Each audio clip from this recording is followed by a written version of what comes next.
Ooh, we are live. Welcome, everybody, to the End Zone. I'm Lawrence Presman, Marco D'Angelo joining us.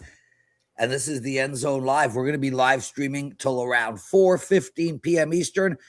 We've got about 12 to 15 different people coming on to enjoy the day with us. We're here to give out NFL bets, find some in-game betting opportunities. And I have Marco D'Angelo with me right off the bat. Marco, let's go through the NFL board, talk about the line moves and where the money is going, et cetera, et cetera. We still have 12 minutes before we begin. And let's start with the Washington-Minnesota game, a game that's been bet up to 44 in a game that has been bet all over the place as far as the side goes. We have -1 in both directions. Thoughts? Yeah, what we saw is, earlier in the week, Minnesota was the clear-cut favorite in this game.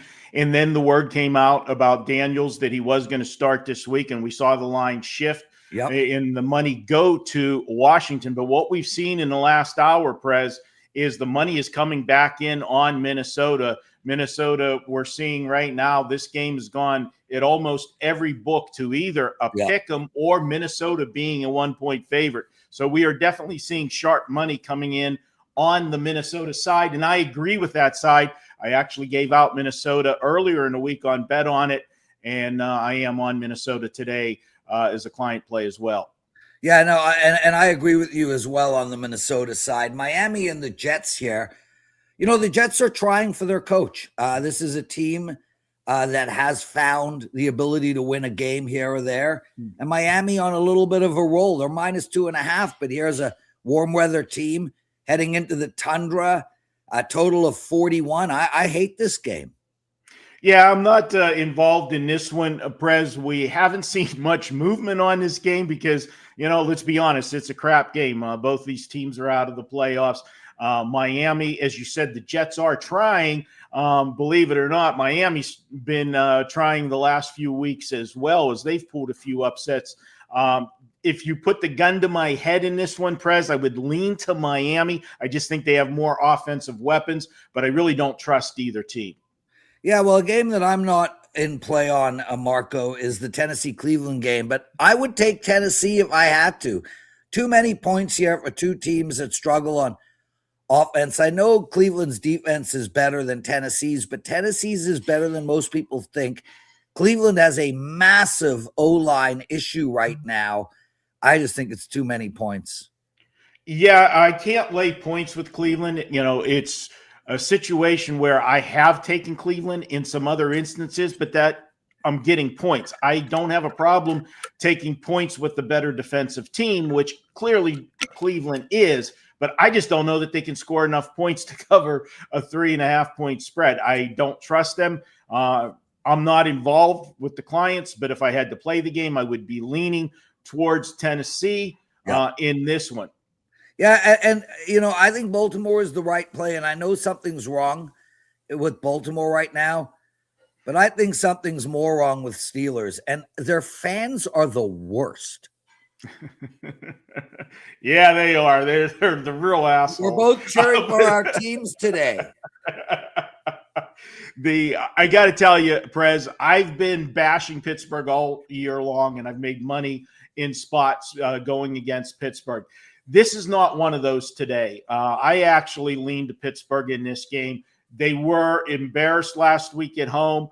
The chance for fire Tomlin started. That wasn't the big deal, but the defense really got spit on by the fans whenever they played Renegade, which is a tradition at Pittsburgh home games. It's in homage to the defense. And when they played that in the third quarter, the fans actually booed it. That is the first time that has ever happened. I think you're going to see a big game out of Pittsburgh today. But I'll tell you what, if they don't pull off today's game, they are absolutely on the do not play list the rest of the season and maybe just automatic fade list.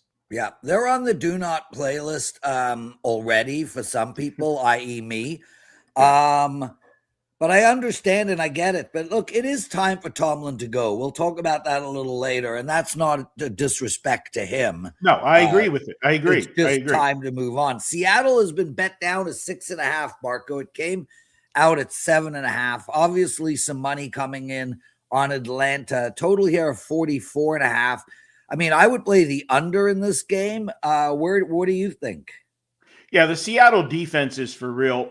Atlanta at home, though, they have pulled off some upsets this season. And if you're going to just read the market, Prez, we saw this line. The opener of 7.5 wasn't around for long. It was basically sitting at 7. And then, every time that it got to 7, come down to 6.5, and got back to 7, we saw the market grab those 7s every time they popped back up. So the fact that this one is under the touchdown at 6.5, respecting the sharp side, they like Atlanta, but that's one of those ones where they like it at the right number. Right. I just can't play Seattle in this one. It's Atlanta or pass for me. Guys, if you've never purchased from WagerTalk before, or even if you're a regular customer, we have a promo code we'll give out throughout the day, but this is not a show where we're going to be promoting a lot. This is a show where we're hanging out with each other and we're all trying to help each other win. But if you do want to buy some picks, head over to WagerTalk, End Zone 50. That's End Zone 50, and you get 50% off. So please check that out. And welcome, everybody. Javier, Bill, all of you guys, Tyrone, big time. Matt, I appreciate the compliment on my shirt. Doug, I really appreciate you guys with us. Marco, Indianapolis and Jacksonville. And, I couldn't understand this line. I mean, this is one of those situations where when I play poker, and we all know I play a lot, I sit down at the table at the start of a tournament, and my goal is to fold for the first half hour. And the reason is, for some reason, first impressions stick like nothing else. You fold for half an hour, and the next 4 hours you play aggressive, and they think you're tight. This is an exact analogy to what I see in this Indianapolis-Jacksonville game, because Indianapolis has been horrible for 5 games. They have, Prez, but you got to really look at they're 1-3 in their last 4 games. The Pittsburgh loss, was a bad loss, but they had 6 turnovers in that game, and yet they only lost by 7 points. You're -5 in a turnover margin. You're supposed to get absolutely blown out. They didn't. That tells you that, they were the dominant team in that game and how bad Pittsburgh really is. But the other 2 losses that they had was to Kansas City and to Houston, both elite defenses, Houston and Kansas City. And if you go back to their other loss this year, they had the loss to the Rams. This is a team that all 4 of their losses have been by 7 points or less. Now, if you look at the line in this game, the line to me is screaming Indianapolis, okay? Because this line was at 1.5, which I even question, why Vegas would have them as the road favorite when they're 1-3, as you pointed out, on a slide, and Jacksonville's just the opposite, playing well right now. But Jacksonville's had the easier schedule.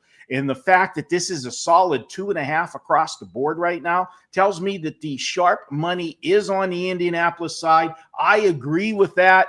I like Indianapolis here. And the last game, and then 2 more really quick, and then we'll bring in Joe Madden, who is waiting in the wings. New Orleans and Tampa Bay, money coming in on the Saints, but Joe's in. We've seen that. Hey, welcome, Joe. Nice to see you. Marco and I are just taking apart the last 2 games real quick. New Orleans and Tampa Bay. I like Tampa Bay here. Marco, I don't know if I can I'm not getting to the window on the money, on the point spread, though. Reading the line, Prez, and what I'm going to say here is, when a line is at 7.5 or 8 and Vegas doesn't move it to 9 to block the teasers, tells me the dog's the right side, because that the average player is going to tease Tampa Bay down to just win the football game. And they didn't move it to 9 to block the 6-point teasers. That's a strong indication that the dog is the side that the books respect. So if I played this one, I would look at the Saints plus the points. Joe, do you have any quick thoughts on that game? We have 3 minutes before the betting window closes.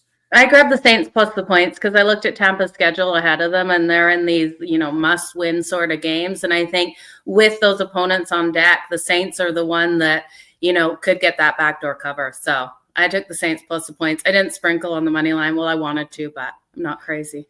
And then, guys, the biggest game in the first grouping, I would say, I mean, look, Pittsburgh and Baltimore is massive too, but Cincinnati and Buffalo, a very, very important game for both teams. Line's been, it's held. The total, though, bet down to 53 last night. Now there are 55s out there. Marco, you go first. Yeah, I'm seeing more 54.5s right now, Prez, across the board on this one. This is a game. It's a tough game. You've seen this line pretty much hold all week around that 6 spot. It has gone down to 5.5 at a couple books, but then it goes back to 6. I don't have an opinion in this one. I don't trust Buffalo enough.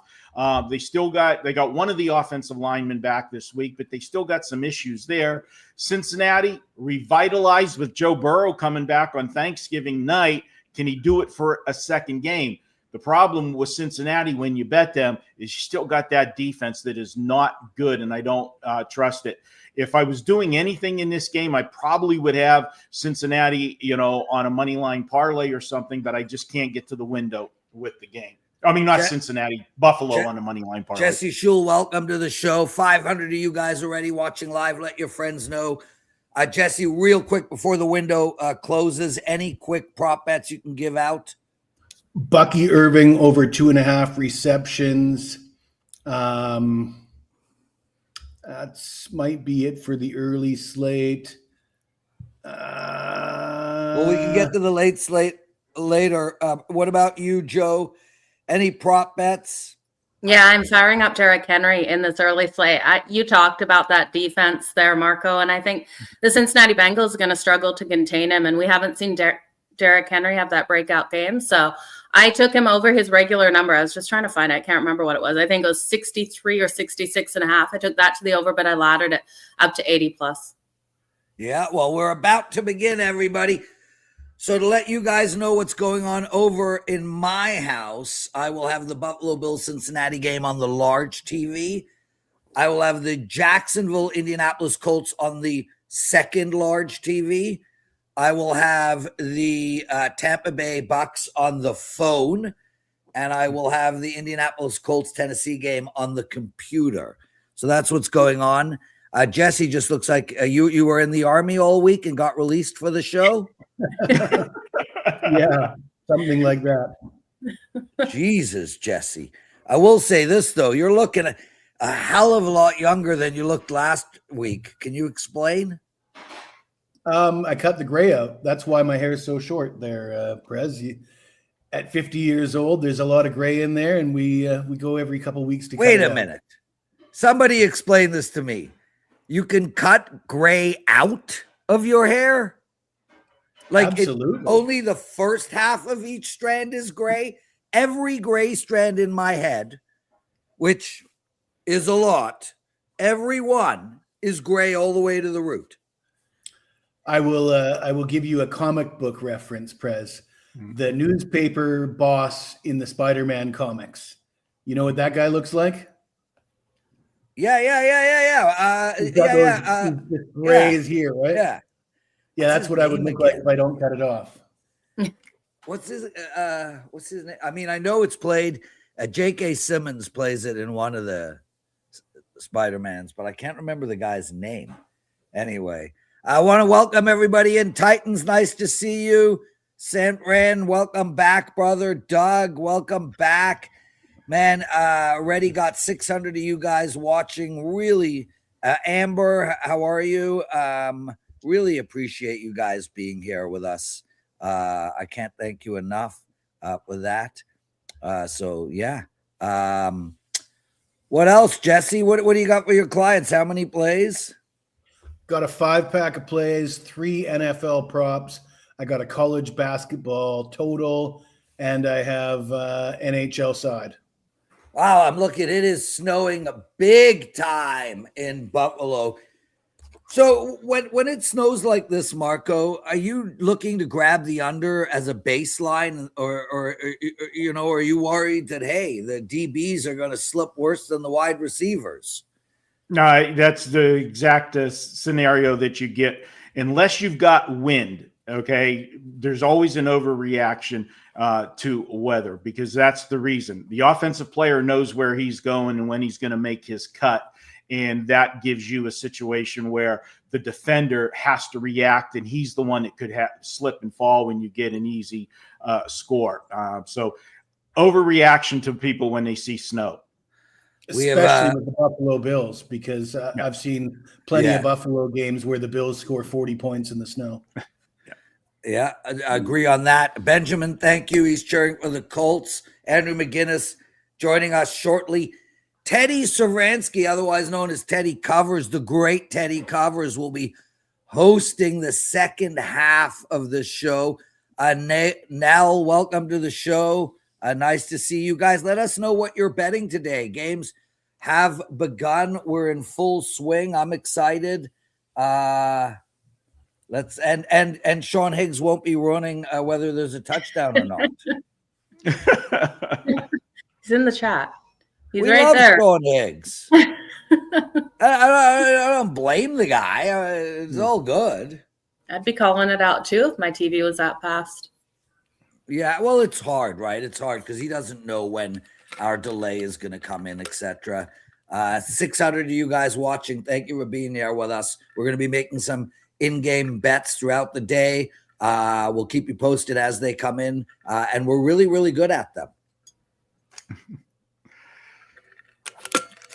What's the food today, Jesse? It's the same old fare. We got pecans and walnuts, chorizo. We got grapes, blueberries, olives, blue cheese, brie cheese, gorgonzola cheese, and 3 different types of chocolate. 3 different types of chocolate. Like white, dark, milk? The white chocolate's not chocolate, Joe. Come on. Oh, I agree. It's not good. No, it's actually not chocolate. Oh, it's not actually chocolate? I didn't know that. Yeah, it's got no cacao in it. Oh, okay. So what is it? Some made-up thing. Huh. Fudge. Glorified fudge. Yeah, I don't know. It's not chocolate, though. I mean, I don't mind it. I do have a little bit of white, but mostly dark chocolate and almonds and salted caramel. Chocolate with salted caramel. Oh, that's amazing. He loveth salted caramel. Yeah, the salted caramel is pretty addictive. It's hard to stay away from that. Yeah. Sean Higgs likes Washington and the under. I like the under in the Washington game. That's actually a quiet game for me. Why weren't they a bigger favorite with Daniels coming back? Like, are you guys trusting the Vikings? Well, I mean, no. No? Can you trust either of those teams? I like Minnesota. I'm on Mini today. Okay. Well, they're almost in field goal range for Marco. 4th and 7, Jags are punting. Oh, so much going on already, everybody. Andrew McGinnis joining us soon. Adam Trigger joining us soon. Excited to have all of you guys with us. Derry, nice to see your name. Guys, hit that like button for us, please. And let your friends know that we do this every week. Nice screen pass by Cincinnati. Got them this many yards. 2nd and 10. Santran trusts Saints Jefferson. About to score inside the 5 with the Saints on their opening drive. Oh, there you go. That's good news for Saint backers. Does that then give us an opportunity to come back on the other side on Tampa Bay? And Miami 1st and goal and Miami touchdown.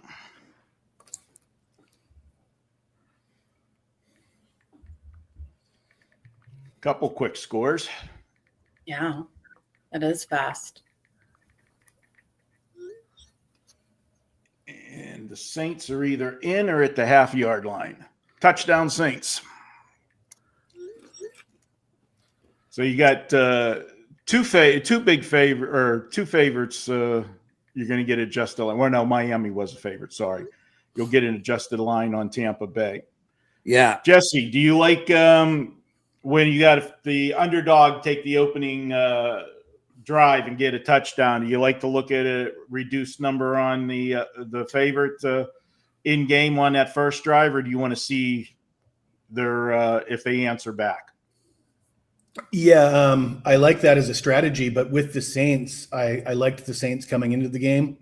I gave them out on last call. I did a single gamer video on the YouTube channel with the Saints. So that's not going to stop me from taking Tampa Bay at a better line, but They're it's 3.5. going to be a little bit less exciting for me. Touchdown Minnesota opening drive. Well, that's not good for me. And Marco is now Sean Higgs. So Washington's now a 3.5-point dog. And then you're looking at that other game where the Bucs are 3.5-point favorites still. And the Jets are 4.5-point dog. Yeah, nice pass by McCarthy there. Wow. Okay, I'll take Great Washington. drive. Oh, we got our first official bet. What is the bet? Plus 3.5 with Washington. Okay. I will put that in. They're plus 154 on that money line. I'll Washington take the 3.5. plus 3.5 for JS. We got our first live bet, in-game bet, Washington plus 3.5. Marco, the wind in this Buffalo game is intense. Wow, I'm on the over in this game. I don't know if that's looking good anymore with this wind. Wins totally different. Oh, look at story. that. Jacksonville, big interception. Running, down 20, and he's tackled. Jacksonville down to the 20. Oh, wow. Cincinnati, and Touchdown Tennessee. and I was right to him. Man. okay. I'm asking you guys to not tell me about touchdowns in the Buffalo Cincinnati game for like at least 15 seconds. Okay. Every other That game. was a fair game, horrendous throw by Daniel Jones. That was just though. It was awful. not awful. Yeah. Exactly what the Prez wants to see. Are you on the Jags today? That was my only ATS bet, and my ATS bets are 9-3 on the season. There we go. First down, Cincinnati. Douglas Light is grabbing the under in the Buffalo-Cincinnati game, thanks to Marco and Prez's wind statement. Okay, I'd wait. Just wait a few. Wait. Breathe. 700 of you guys watching. Real quick, if any of you guys want to buy any plays over at WagerTalk, use the promo code ENDZONE50. You get 50% off any daily package. I got a lot going for the late games and the night game, as well as NBA, college, and an NHL play. I'll give out an NHL play. I really like the Anaheim Ducks in regulation tonight, guys. It's around minus 125. They had a great bounce back on Friday after their 7-0 loss. And Chicago is just in a soft spot for them back-to-back. They've started to lose, come back to earth. I like Anaheim in regulation tonight, minus 125. Anybody interested in this Tampa Bay game at all? Not me. I'm not involved. I lean to the Saints, but I'm not involved. I have Tampa Bay on the money line in 2 parlays for my clients, so I can't come back, and there's no value for me to hop in here. First and goal for the Jags. We got 7-0 Minnesota. Washington was a bet already. 7-0 Miami. Under and over 47.5 in that game.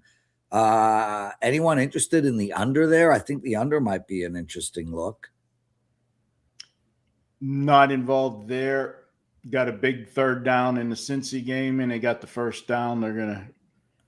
Can't even see the yard markers. I think they're inside the 10. Yeah, they're at the 9.78. Terry Hardway asking about my dad. Yeah, my dad's doing much better. Thank you for that. That's he's going to be fine. Right now, he just wants to start golfing again. That he cannot do. Oh, but thank you for asking that question.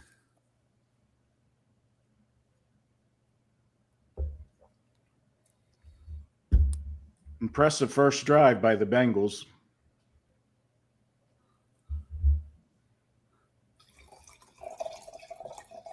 Inside the 5, or is that inside? No, touchdown. I have no idea these yard lines. Touchdown, and touchdown Jags as well, just to let you know. So we got 7-0, 6-0 in both. Travis Etienne with that touchdown. Right up the gut. Well, that does not bode well for my Buffalo money line bet, but it does bode well for my over. So we'll take it. Lots going on today, guys. So many bets in play for me. Prez, they took a good part of the quarter though on that over bet. Yes, they did, dude. Yes, they did. I'm highly concerned on that over, bro. Mm-hmm. But it is what it is. That's for sure. We got some more people joining us soon, guys. Adam Trigger coming on for the first half. Same with Andrew McGinnis. The second half, we're going to have Rob Vino, Teddy Covers, Sean Alvarez, Sean Higgs. So stay with us all the way through to the end.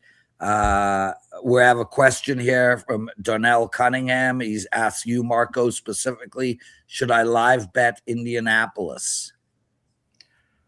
You're obviously getting a better number with them now, and that was well, you're not getting that much better a number. It's only going to be plus 2.5.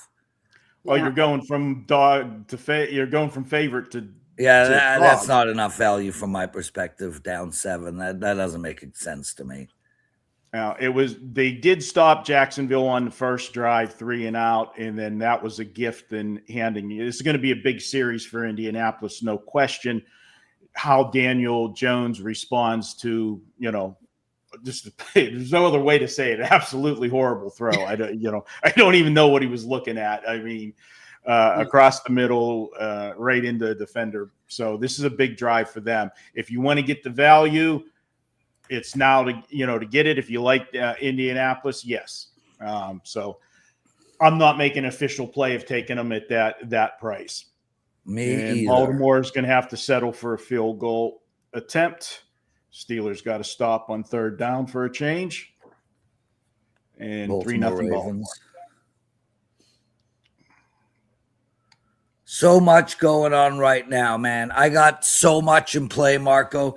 I got Baltimore on the money line, parlayed with the Pats from Monday for my clients. I don't even know what to watch first. But right now, I need Tampa Bay. I need Tampa Bay to win this game on the money line, and I need Buffalo to win this game on the money line. Cleveland is plus 3.5. Anyone interested in that bet? No. I won't touch it. He's locked up here. That total went up to 37.5. It was 33.5 before that game started. Tampa Bay down to the 20. Atlanta at the 12.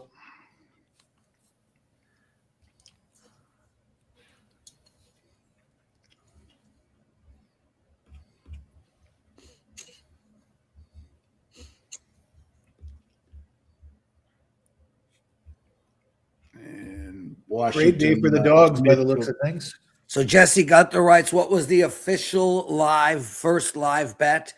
We've only had one. Oh, do we have a turnover in Indianapolis again on the punt, on the kick? What? Oh, I think the refs are saying that Indianapolis recovered the ball. I'm hoping they're wrong. And we've got like they're wrong. Touchdown Tampa Bay, everybody. Well, it's not on the kick. Oh, yeah, that's not a fumble. The ground caused that. So the first official live bet was Washington plus 3.5. That was made by the wonderful and extremely youthful looking Jesse Shule. Thank you, Prez. Always, my brother, always. And Tampa. They're still fighting for it, even though it won't end up being a fumble. So the Tampa Bay New Orleans game is now up to 51.5. Is anyone interested in the total in that game? And I cannot see New Orleans putting up another 3 touchdowns here. No. What Great is, play by Buffalo. Go, go, go, go, go. Well, that bodes well. Okay, Buffalo. Prez. what's New Orleans priced at right now after that touchdown?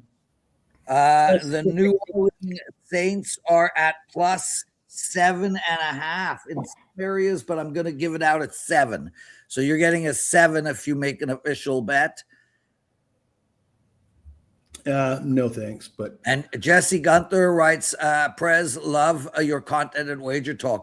I really appreciate that. Thank you, man. We put a lot of work into that content, to say the least, and everybody is involved. It's great stuff. And you guys, I hope you check out Joe Madden on WagerTalk Last Call. And Joe, I can do tomorrow night if you want. Perfect. Let me Yeah, know. I want you there for sure. Monday Night Football, Eagles Chargers, is going to be a good one. Yes, it is. And where are we at with Herbert? Marco, you have any Herbert injury news for us? I like how you say it like that. It's good. He's supposed to play. It's non-throwing hand, obviously, but I never liked that. You saw last week when Aaron Rodgers came back for the Steelers with the injury on the non-throwing hand. Really wasn't that effective. Limited. Some of the things that he could do, and you always worry about taking one shot could send him out of the game. But speaking of Aaron Rodgers, big pass downfield this week to Baker Mayfield Metcalf. still has that sprained AC joint as well. Well, we got Adam Trigger joining us, everyone. Adam, welcome to the show. And how you doing? And what are you cheering for today? I'm cheering for the Falcons plus 7. I'm cheering for Merrimack in basketball, trying to win a basketball game for the first time since the Reagan administration. And I'm cheering for whatever the hell snow is in Buffalo to not make its way 2 hours east. Because I didn't think we were getting more snow, but that does not look promising. Bring it to us, baby. I want the send it snow. up to Canada. I want it. Canada. Do you see the play in the Buffalo game? He could have scored a touchdown, the running back, and tripped on the snow all by himself. We've had 28 inches of snow in the past 8 days. So That's insane. I don't need any more snow. It's still coming down here too. I didn't look how much. I love it. And I'm off Thursday. I will not be on this show next week. Teddy Covers hosting all the way.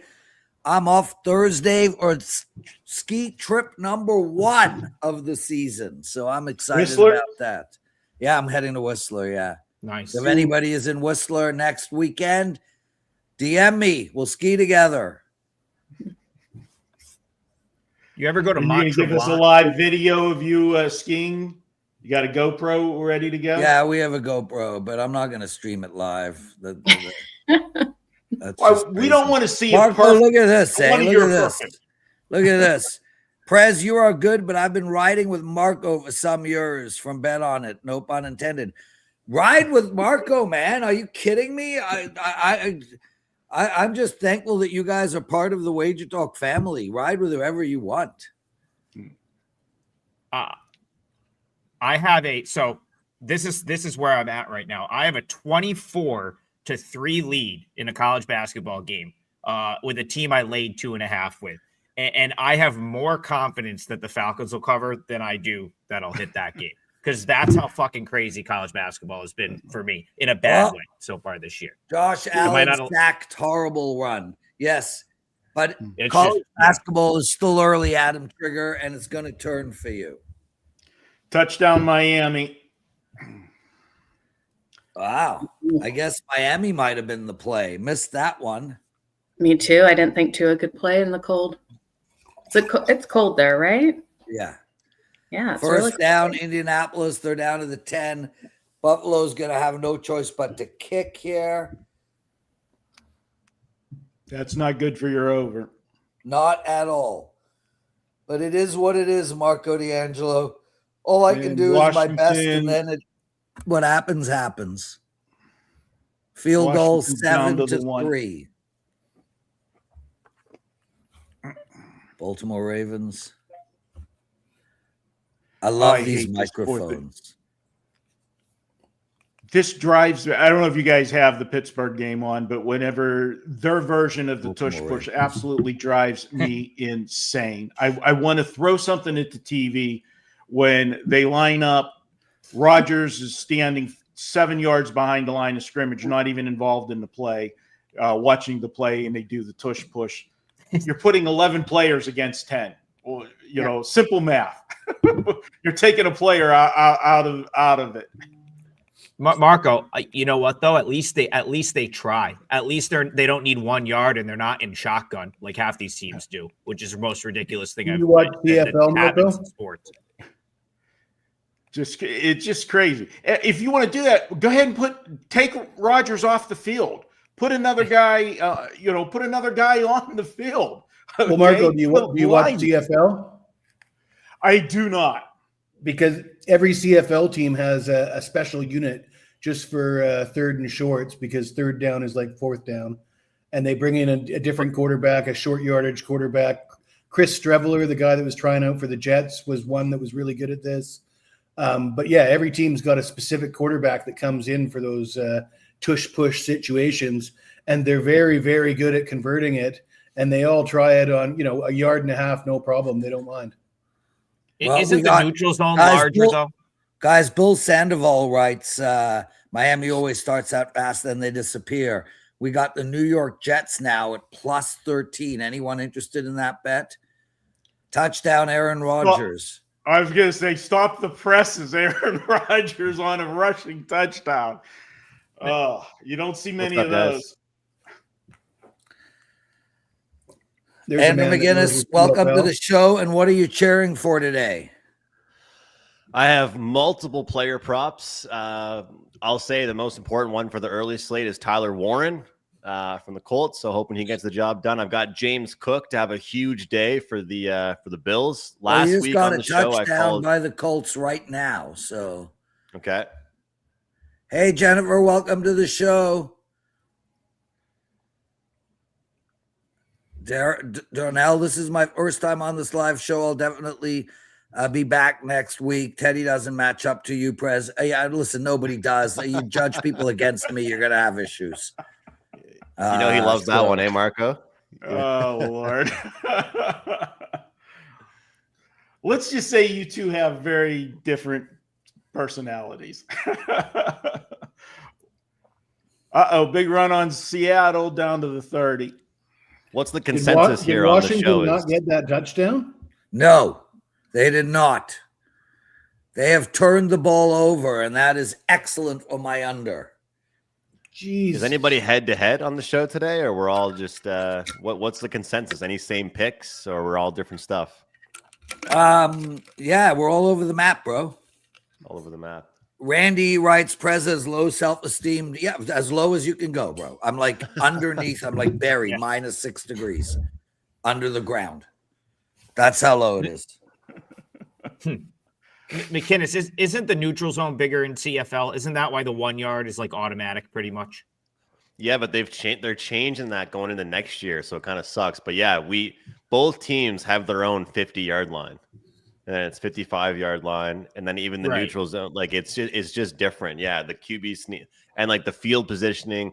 A lot of people were outraged by that because they're changing some of the rules to make them like closer to American rules, and a lot of people weren't happy about that. The diehard CFL fans weren't happy. Trig, I was talking about you yesterday to somebody actually on a podcast I haven't chatted with you in a while. I was talking to you about the campus tour that you do.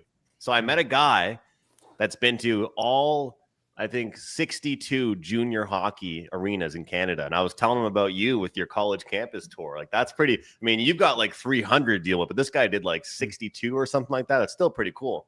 Yeah, that's awesome. I have a ways to go. I'm going to get 4 more this upcoming weekend in a span of 24 hours. So, wow. Where are you going?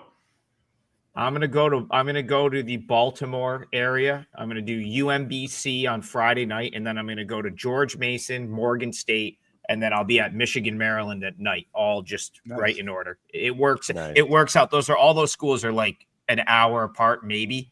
So it works out. And then I'll probably drive home because I don't sleep. So that's why I just pump myself full of caffeine and keep plugging. So, The guy I did the CFL show with on WagerTalk this year, Bobby DeBow, he did all 4 CFL games in one weekend, which is pretty wow. crazy. Oh, because they space them out by a day usually, right? Yeah, he just caught the best weekend possible for it. But it's a lot of travel, like West Coast to East Coast, did a lot. But yeah, and they actually put him in the Guinness World Records for it, which is kind of crazy. I mean, it's just not that hard to get into the Guinness Book of World Records, but not Are anymore. you in there, Prez? I feel like you got to be in there for something. Yeah, I am, for low self-esteem. Lowest self-esteem in Ontario. Low in the world. It was measured. On a 4th and 1, Seattle going for the tush push, the Atlanta Falcons jump off sides. That sounds that seems right. Yeah. sounds about right. Sounds like seems something about that would right. happen in a game I bet the Falcons in. Yep. I'll probably match you in terms of negativity, Prez. I mean, I'm not negative. I just have low self-esteem. I'm just as negative as they come. I just assume everything's going up in flames at all times. That's just how I roll. Whoever made that comment in the chat, it's a big win for them because clearly it's in Prez's head now. Yeah. Are we just all black with the Jets now? This is the first I've seen of this game. Are those all black uniforms? Or are they green? Oh, they're like green. They're like army green. Interception by Cleveland. Taking it. Interception Inside. by New Orleans at the 40. Is a flag down, though. Looks like the flag is on the Saints.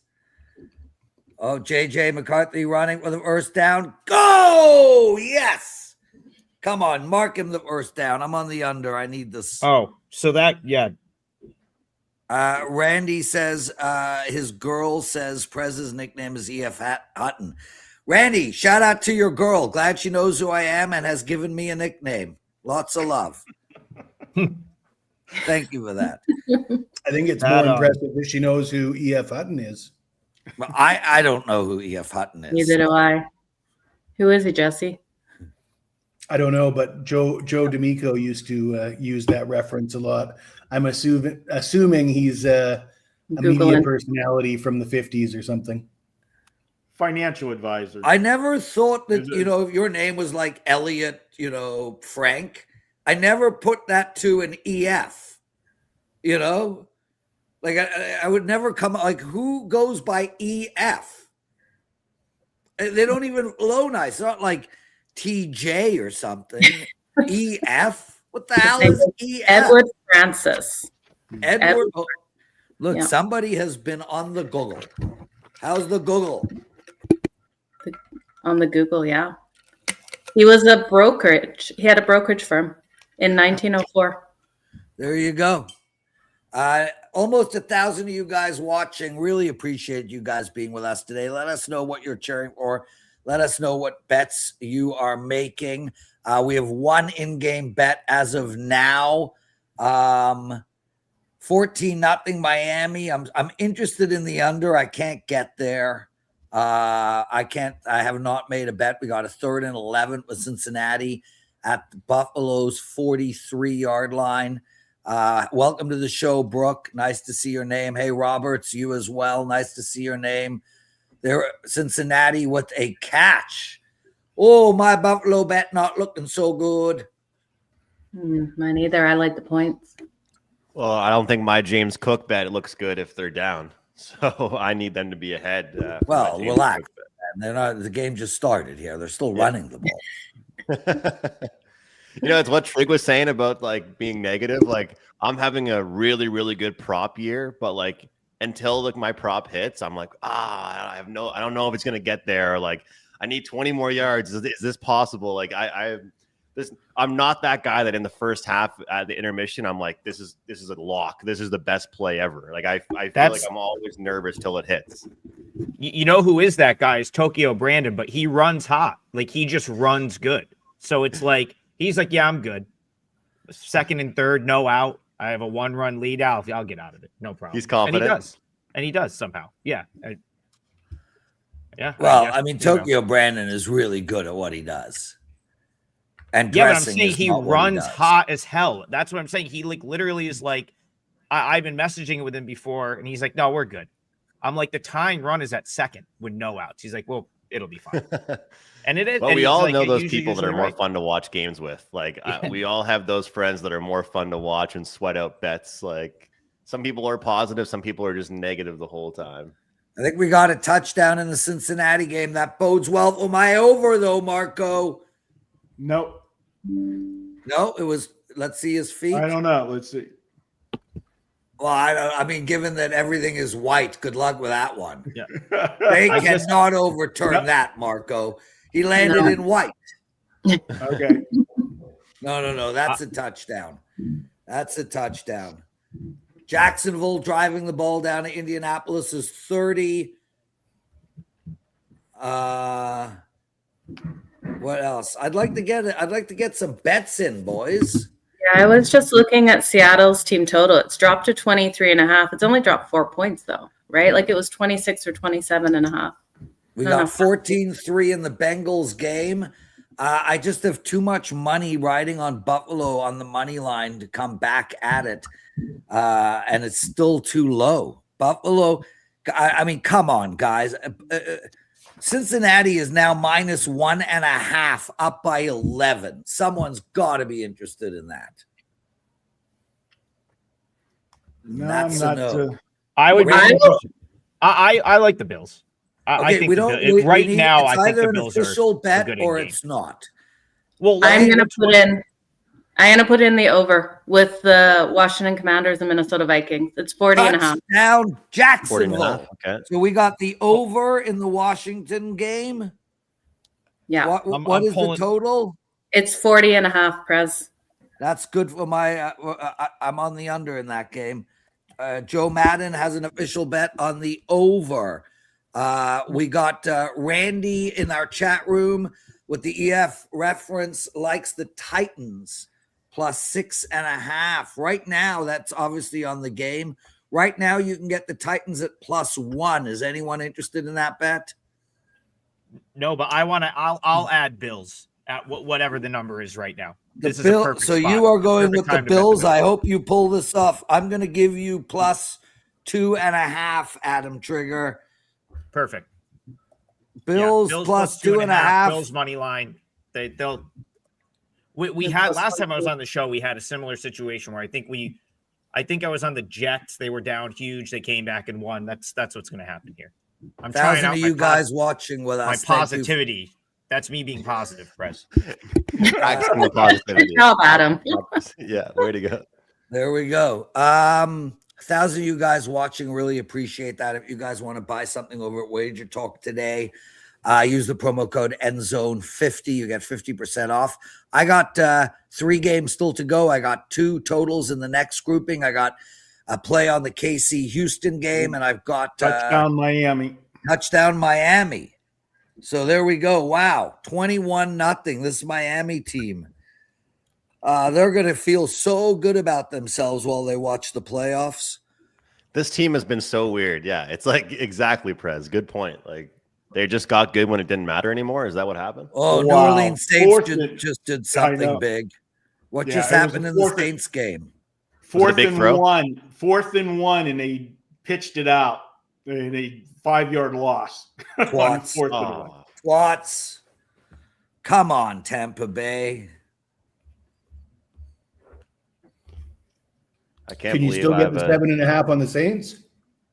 Nope, it's not out of 5.5 5.5. I'll be right back, guys. The Jets are now 20.5, you guys. Come on, is Miami going to hold on to that lead? The Jets are dead. Stick a fork in them. They come back and win it, plus 1,800 on the money line. Yeah, If Miami wins out, do they have a chance or no? No. no. No. Okay. Because that would put him at what? Like, they would have a winning record, but Big run by Tennessee. Okay, I want to He's see what gonna the go to Jets. the house. Touchdown Tennessee. what are you rooting for, Marco? I jumped in late. wait a minute. Rooting for Minnesota and Indianapolis early. Okay. Okay, what do you guys think of Jets team total? It's only 14.5 now. Are they going to score in the second half of this game? 14.5, that's light. No, probably not. The only problem you have with a team like the Jets that it's been a train wreck of a season, and when you get down this bad, that's they could just mail it in. There's no pride on this team. Whenever you're down. That's What the only about pride on that Taylor, team is though? their Like, paychecks. What are we talking about? He's not locked in, the Jets. Like, what happens with Tyrod Taylor after the season? Is he free to go anywhere? What happens to John Smith? I don't know. Exactly. Who cares? I mean, honestly, would Tyrod Taylor be able to get a job next season? I don't think so. Maybe he'll be up in the CFL with Kyler Murray. I think he's ready to retire, Tyrod Taylor. He's had He's been a perennial backup his whole career, basically. Hey, that's the greatest job in sports. He's That's the Blue Mountain State specialty there. Don't play a game, but just live the career, live the life. San Fran writes, safe to say JJ McCarthy is historically the worst QB in NFL history. No, did you see who quarterbacked last week for Minnesota? I mean, I don't even know how to respond to that. Wow. That was bad. Wow. I was rooting for the kid. I was hoping he'd come out good, but yeah, that was awful. Joe, can we get your Derrick Henry prop moving, please? Yeah, let me have a look at what he's at right now. It's not good. I need Baltimore to win this game. I know, so do I. Henry's only got 12 rushing yards right now. 12. There's the live number 65.5. I think the under might be the right bet on that game. He's not even on the field. Yeah. Josh Allen, big throw, and drop. Okay. It's too much intenseness for me. I went to a pottery class last night, guys. How was that? It was so fun. It was so fun. We did. You went to a pottery, like the wheels, and then you're like with the ghost thing, and it was so fun. Is it fun? I am not going to be able to get that visual out of my head the rest of the day. Rumor has it next week he's taking his wife on a hot air balloon trip. Man, Marco, I would do pottery ghost with you any day, bro. Any day. Horrible throw by Josh Allen. My God, Buffalo's punting. Horrible, horrible, horrible. The Browns first and goal. We may get an over in this Browns game. Buffalo is going for it on 4th and 4 in their end. This makes no sense, but I can't figure out any of this stuff. Don't tell me if they get it. It's okay. No, it's at the 45s of Cincy. So come on, give me something, Joshua. You all know the answer already. This is not looking good. Oh, this is yes.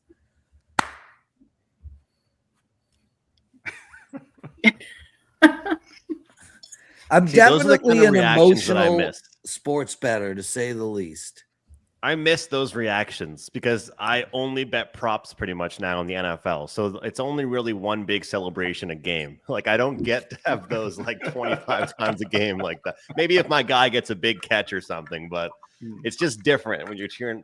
Props, you haven't won until you won, really. Like Titans went bass fishing yesterday. Hope you enjoyed that. I've never fished in my life. I've never fished any type of fishing at all. Never fished in my. Well, I mean, like when I was young, going to bars looking for women. Do you count that? Fishing? I've never heard that before. But other than that, no, I've never fished in my life. I can't. We got Daniel Jones injury. Not good. Oh, I'm heartbroken. Isn't it like a rite of passage for a man to be able to catch a fish? I thought that maybe it's your rite of passage. I'm Jewish, so our rite of passage is just to buy a fish. Yeah, that's not a good injury for Daniel Jones. No. Come on, Alan. Come on, Josh. Wasn't his leg already broken or something? Oh, yeah, I that feel like looks he was horrible. already. Yeah. Oh, Daniel Jones looks like he's done. Yeah, he's completely Yeah, done. Well, the he way was already slammed playing his on the way he slammed his helmet. Yeah. Oh, he did it to himself too. Not even We contact. just broke 1,000 viewers. Thank you, guys. Thank you. So much appreciation for you guys who log on every day, every Sunday to watch this show. Real quick, Jennifer Yasnovsky, welcome to the show. Real quick, guys. The show is sponsored by WagerTalk Media, which owns WagerTalk.com, SportsMemo.com, and the Gold Sheet. We have a YouTube channel, WagerTalk.tv. It's one of the largest sports content channels, sports betting content channels out there. We provide, give or take, about 8 hours a day of fresh content. We have a bunch of live shows. We start every day, 10 p.m. Eastern. Adam Trigger's show. It's Adam, Rob Vino, and who else? Brian Power. Yes, and Brian Power. So that's show is live every day at 10 a.m. At 11 a.m., Andrew McGinnis and Carmine Bianco host an amazing show. It's our flagship hockey show. It's called Puck Time. Minnesota Vikings with a touchdown. And then at noon is Wager Talk Today, hosted by Andy Lang. That show is live as well. I have my own show with Joe Ranieri and Art DeCesar. It is not live, but it is up at around 12:30 Eastern every day. And then we have the show Bet On It, which is our number one show of all time, which Marco is very much involved in. Tell us the schedule of Bet On It, Marco, and what people can be hearing on that show. Wednesdays, we come out, both the college and NFL edition. It's up Wednesday evening. And then we have the mega show where we have some add-on segments to the show that will come out on Thursday, late Thursdays. And then I have a show as well. If you like the segment I do on Bet On It, Marco's Deli, we've done the extended version of Marco's Deli, which has been very popular this season, and that comes out on Thursday evening as well. Generally, the deli opens at 6 o'clock. It's where I preview games and do my scenario plays, trap games, and things of that nature. And it's been very popular and very profitable as well. So check all of the shows out at WagerTalk.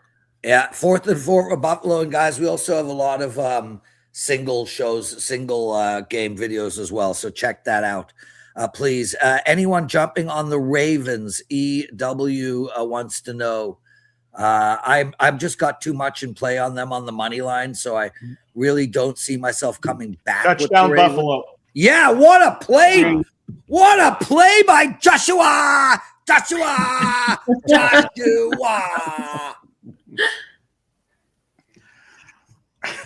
I'm just seeing it now. Oh, wait, flag. There's a flag. No. That flag is after the fact. It has to be. Marco, you're pissing me off. I'm just telling you that there was a flag. He's just the messenger. He's just the messenger. Messenger always gets shot. Come on. What is the flag on?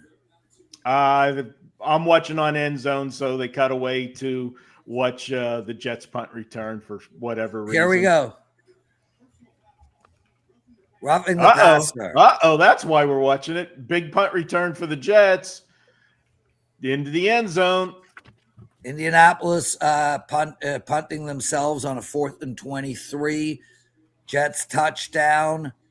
And what is Buffalo going to do now? Are they going to go for it? This roughing the passer stuff is horrible.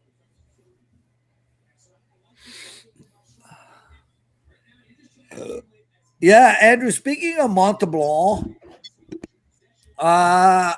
he should be the backup, no? Oh, yeah. I defended him long enough, Prez. He's the backup now, for sure. Yeah. They were even considering maybe not even playing him today, but because they play on Tuesday, it's a back-to-back. So I was just answering Noodle's question there. I just think there might be value on him today because it's minus 130 now. Extra double for the Bills, 14-11. My Buffalo team is back. My over is in play. That's Not good for so Trig. hap- Good for What? Triggs too. Good for Yeah. Triggs bet. Not so happy about the Very touchdown confident. in Minnesota, but we can live with that. I can't find an in-game bet, guys. And listen, that is important to know because we're not here just to make bets. We're here to make money. And if we can't find any opportunities now, well, we got tomorrow. And if we can't find any tomorrow, we got Tuesday. There is never a rush to make bets. I do want to say that Canada got a great draw in the World Cup. So very happy about that. Carmine's hoping Italy makes it through. Oh, speaking of Carmine, guys, he's got a 5% NFL bet tonight. 5%. That's the strongest play that we have at WagerTalk. And you guys can get it all for half price. Use the promo code ENDZONE50. So make sure to check that out. Trig, what are you doing the rest of the afternoon? Well, probably shoveling snow since I just checked the forecast and it says there's 100% chance, 100% chance of snow in Oneida, New York from 2 p.m. till about 10, which means that snow from Buffalo is 100% coming my way. I'm only about 2.5 hours from Buffalo. Trig, you got to get sponsored by a tire company. Trigger, Winter Tires. are you ready to have your mind blown? Can't wait. 100. If it says 90% chance of snow, that does not mean there Cleveland. is a 90% chance of snow. That means that 90% of the area is getting snow. Most people do not know that. I just learned that this year. I can just about guarantee I'll get buried because that's what always happens. I live near I know, the but that, so I'm pretty much if it screwed. says, oh, EW just jumped on the Ravens money line. Let's go, Prez. Yeah, let's go. Why? So, yeah. Trig, while you're shoveling snow, are you bitching while you're doing it, talking to yourself about Absolutely. Dude, let me tell you how Old it goes. man from Home Alone. Let me tell you how it goes with Trigger. Oh, someone's at my front door. I'll be right back. I thought that was part of the joke. Someone's at my Yeah, I'm not a big manual labor guy. I don't know if you could tell. I don't enjoy being out there freezing, shoveling. And like I do shovel. Like Matt Mallory's dad will send like one of his buddies over to like plow, like he'll like plow like some of our driveway, but it's like we live in a neighborhood, so you can't really. I mean, you can only he'll plow like the bottom of it where we get the plow just crushes us. I still have to do the sidewalk and Yeah. It's like I have a small enough driveway where I don't need a snowblower. Yeah, I am Prez. miserable, according to you, that you're the guy that shovels the driveway, and you're like a chicken with a head off. Like you shovel this part, it's all good. Then you shovel this part, and this part needs shoveling again. Yeah, interception for Atlanta. I can set up the camera and you can watch if you want. I'll stream guys. it. You want me to Adam stream Trigger it? will be live streaming his snow shoveling, etc., etc. Okay, guys, talk amongst yourselves. I'm muting myself. I got a friend over who came in. It's his birthday today, so I am here though. Cleveland with a touchdown, 14-10. Guess that total is now 49.5. Anyone interested in the under in that? That's a lot of value. I think so. I think it'd be pretty good. I'll tell you what, I'm interested. I have right now over 21.5 completions for Kirk Cousins. But I think the live value on that game for Kirk would be over 166.5 passing yards. Like that is just a ridiculous difference from what the original number was. You look at the matchup here. I mean, they're playing a defense that ranks second against the rush. Like, unless he just has such a horrible day overall, they're going to have to keep throwing the ball. Marco, you said they just got the ball back, right? The Atlanta did bad throw by Darnold. They're like at So- the 30. So maybe that helps. I think that's a good play. Like, I'm not going to jump in on it because I already have the completions, and I don't like to double dip on the same player twice. But yeah, guys, over 162.5 is the current number at DraftKings. I think it's a pretty good bet. I like it. Have Cash in the chat was like, don't you just like have a neighborhood kid do it for you? If one of the kids in the neighborhood knocked on my door and was like, hey, can I shovel your driveway for money? I would gladly pay them to do it. The kids I don't even know if like, I live in like a traditional neighborhood, cul-de-sac, stuff like that. I never see kids anywhere. Like, I don't even think they go outside anymore. Yeah, that's So, my I get off certainly my don't think lawn they're situation. shoveling people's driveway. Exactly. I'm happy to. They're sitting in their I house was playing played Roblox. by Aaron Rodgers to The kids Metcalf. knock here. Yeah, I get the kids to shovel mine. They're always knocking. I'd be thrilled. Someone come if you're a, When I you're lived the in area and you're Pennsylvania, watching. I had a guy. He did my grass in the summertime, and he did my driveway and snow blow the sidewalks in the wintertime. I had him on retainer. If we got 2 inches or more, he automatically came, and I just paid him at the end of the month for however many visits he had to make, because my ass wasn't going to be out there shoveling snow. Sorry. It's pretty dangerous That's the way if to you're do it. old and out of shape to be shoveling snow. A lot of people die. A lot of people have heart Yeah, attacks. it's a big and heart die from attack. shoveling It's a big snow. heart attack No, thing. Yeah. That's what happened to Rempe from the Rangers, his dad, right? Here in Calgary. Really? Yeah. No Shoveling way. snow. Yeah. Shoveling Wow. snow. I mean, it's super common. People Yeah. just having a jammer while they're shoveling snow.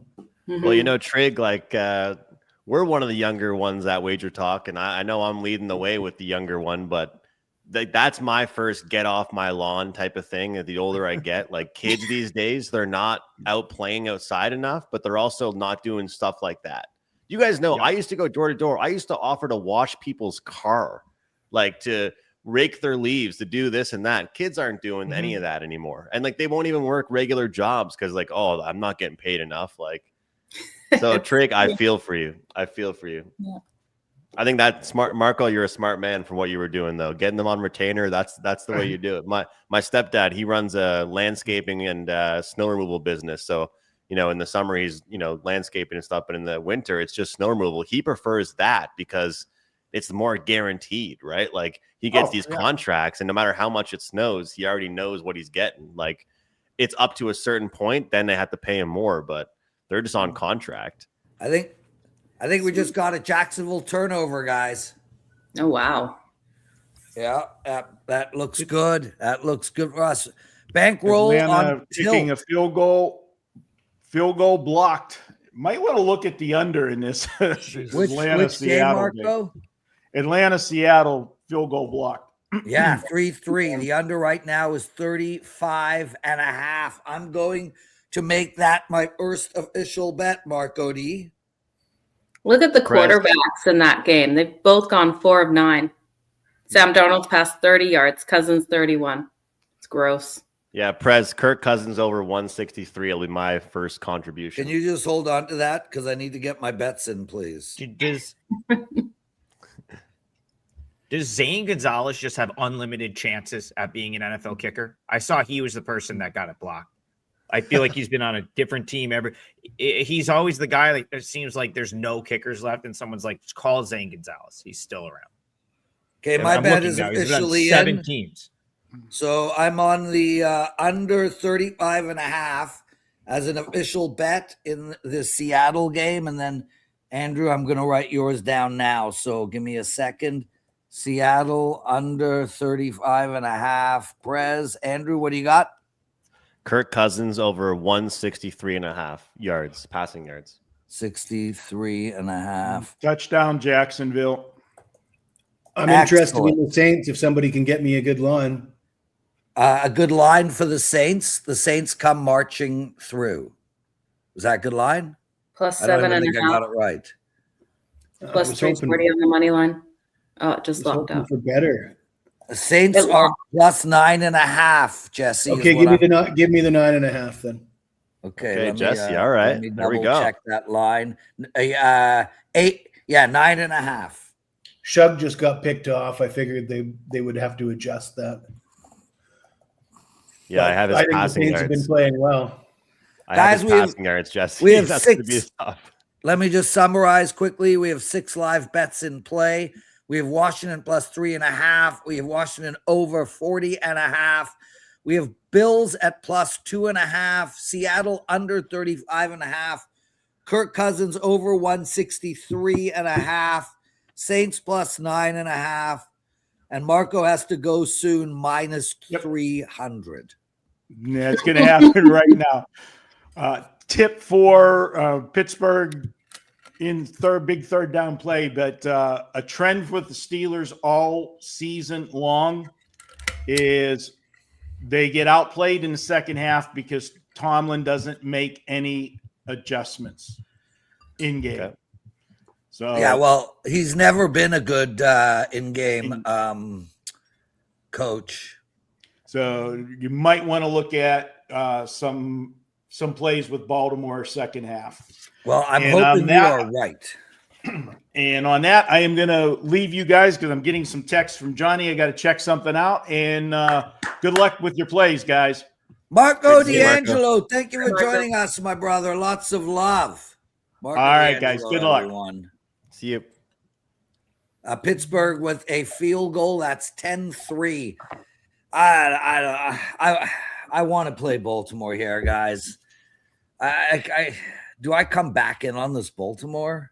I'm gonna put a half a wager on Baltimore. They are plus. Let me see what I can get because they're a little bit all over the map.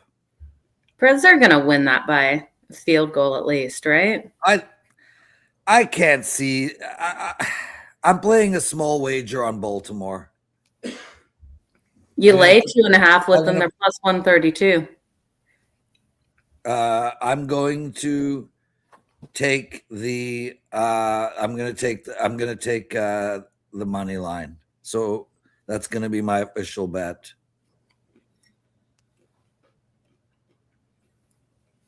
Okay, so Baltimore on the money line at plus. What did you get there, Joe? They are. I'm getting them at plus 106. If you do spread, you can get them plus 132. Laying 2.5. I took Plus them Yeah. I took them on the money line. A lot of snow going on in Buffalo, that's for sure. I'm going to mute myself, guys. I'm right here, though.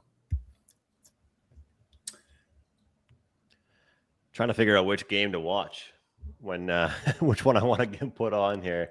I think that the Bucks Saints is going to be a good game for the rest of the game. Myself, Yeah, they just I've got, held the Bucks to a field goal. so I have Shuck over 217.5, Jesse. So I've got some work to do with that one. Okay.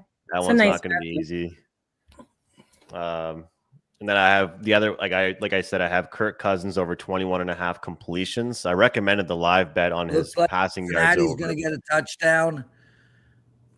Show was much better in the second half the last couple weeks, wasn't he? I feel like last week he had Yeah. a terrible first half because I was on them, and he had an awful first half, and then I think he hit his passing over in the second half.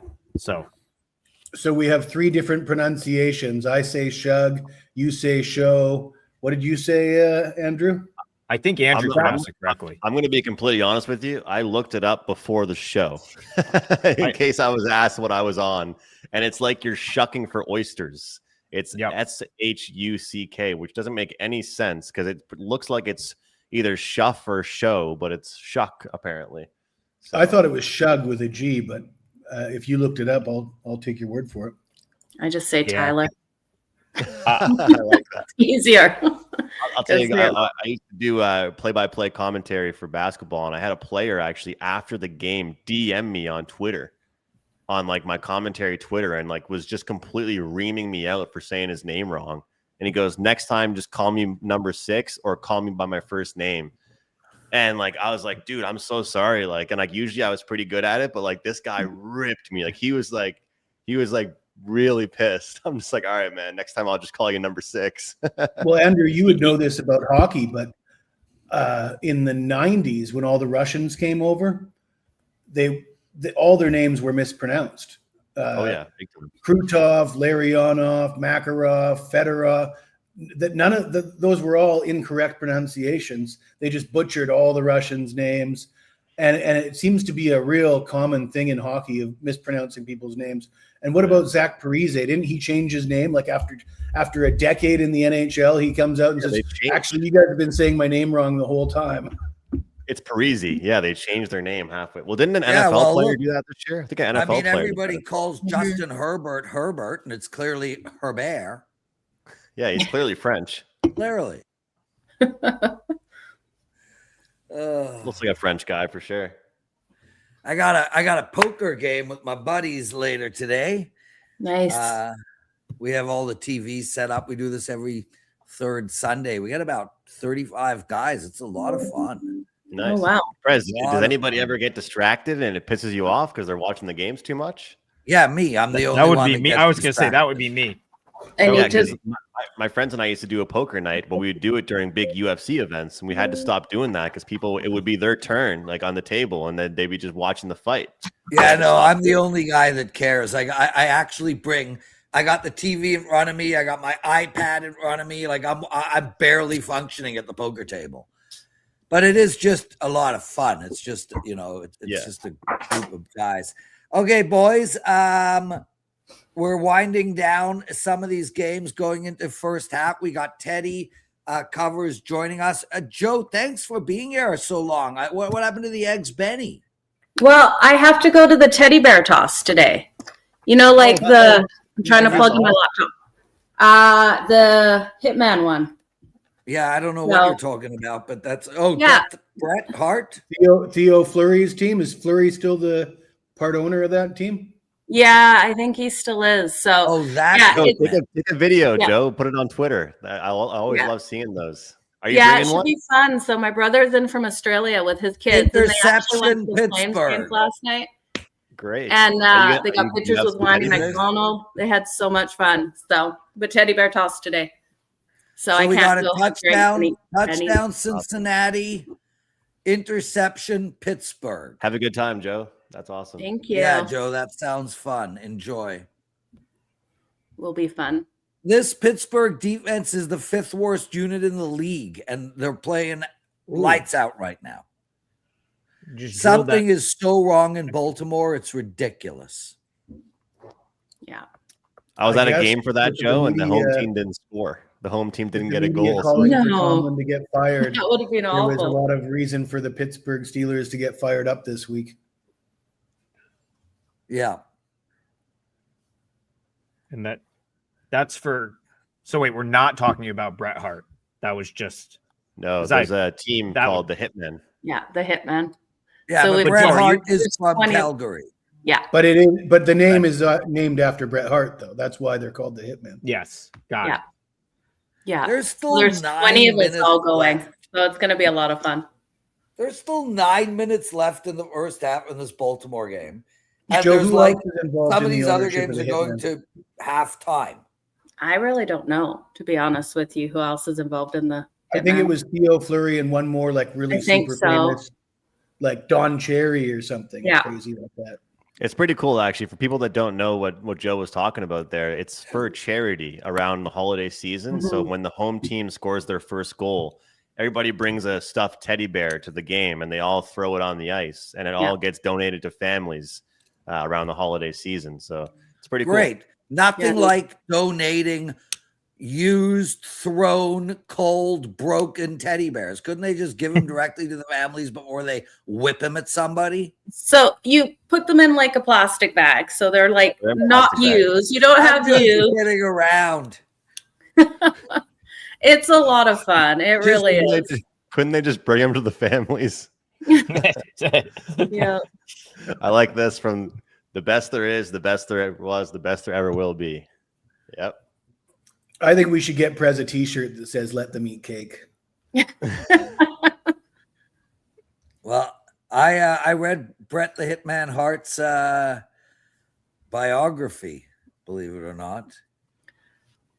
I was in his bar last summer and saw him walk past. I couldn't believe that it was him because I used to idolize him when I was younger. pretty cool to He's see him. getting pretty old now, right? He Yeah. probably doesn't look that good anymore. No, he doesn't, but he's still got that attitude. when Whoa, he walks James around Cook, with all nice these- run. Whoever's on James Cook, Andrew McGinnis, you got 15 yards there. Sweet. Yeah. Awesome. Oh, This nice. is we got a punt coming from Washington. Yes, so this is looking good on my under. I needed in that, Prez. game. I needed that big time. What happens to the teddy bears that don't make it over the glass? You keep chucking them, right? Yeah, you like keep if one chucking them. lands in front of you, you're throwing it. One hits you in the head, you're throwing it. And if you do concuss someone, who gets sued? Oh, I don't know. That's a good question. Probably the arena. Yeah, no punitive damages in Canada, though. Did you know that, Adam Trigger? Say that again. No punitive damages in Canada. Did not know that. Did not know that was a thing. Yeah, that's an American thing. And both sides, those are two interesting arguments because both sides have a lot of merit. Joey opinions. My top locks live are under in Baltimore Pittsburgh game, 46.5. The Bengals -2.5, Tampa Bay -5.5, and the under in the Falcons game. Thanks for sharing, Joey. That's awesome. You mean that? I was Go going to say, ahead. do you mean Bills? I was going to say we're not in the. Are those yours opinions? I didn't know if you were telling him the live That's play. Joey's actual in-game bets. Oh, okay. Yeah, So dude, he's it's on always Bengals. picked. So we. Yeah. I was going to say I still like the Bills in game. It's probably the same thing. I It know they is gave the up a same touchdown, thing, but yes. I still think that they'll find. I don't know that the Bengals get enough stops over the course of the entire second half to like not let Buffalo back at least Right. tied, and then it's like, we have the +2.5, so that gives us a couple other ways to potentially win a close game late. So I still like that. I'm not sure if it looks like it's still 2.5. So it looks like Joey and I are head to head right there, if you will. Well, there you go.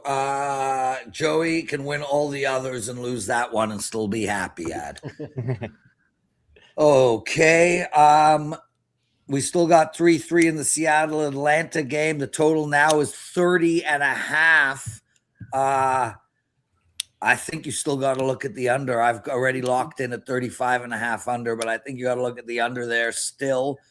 Tennessee and Cleveland, 47.5. I think you got to look at the under there. I'm not interested in that, but I think there's value.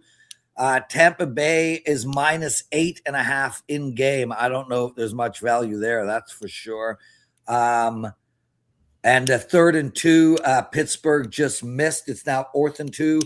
Based on Tomlin, I'm thinking they're going to kick. We'll find out. Rodgers is still staying out there. I'll keep you posted. And yeah, we've got a spammer in our midst, so I don't know how to get rid of the spammers. I got you, Prez. I Thank got you, your back. brother. Please. I don't. Prez, have you ever done the in-store pro lines in Ontario? No. I mean, yes, when it came out 300 years ago, but no, I don't do pro line betting.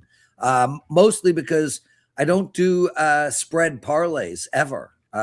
Literally ever.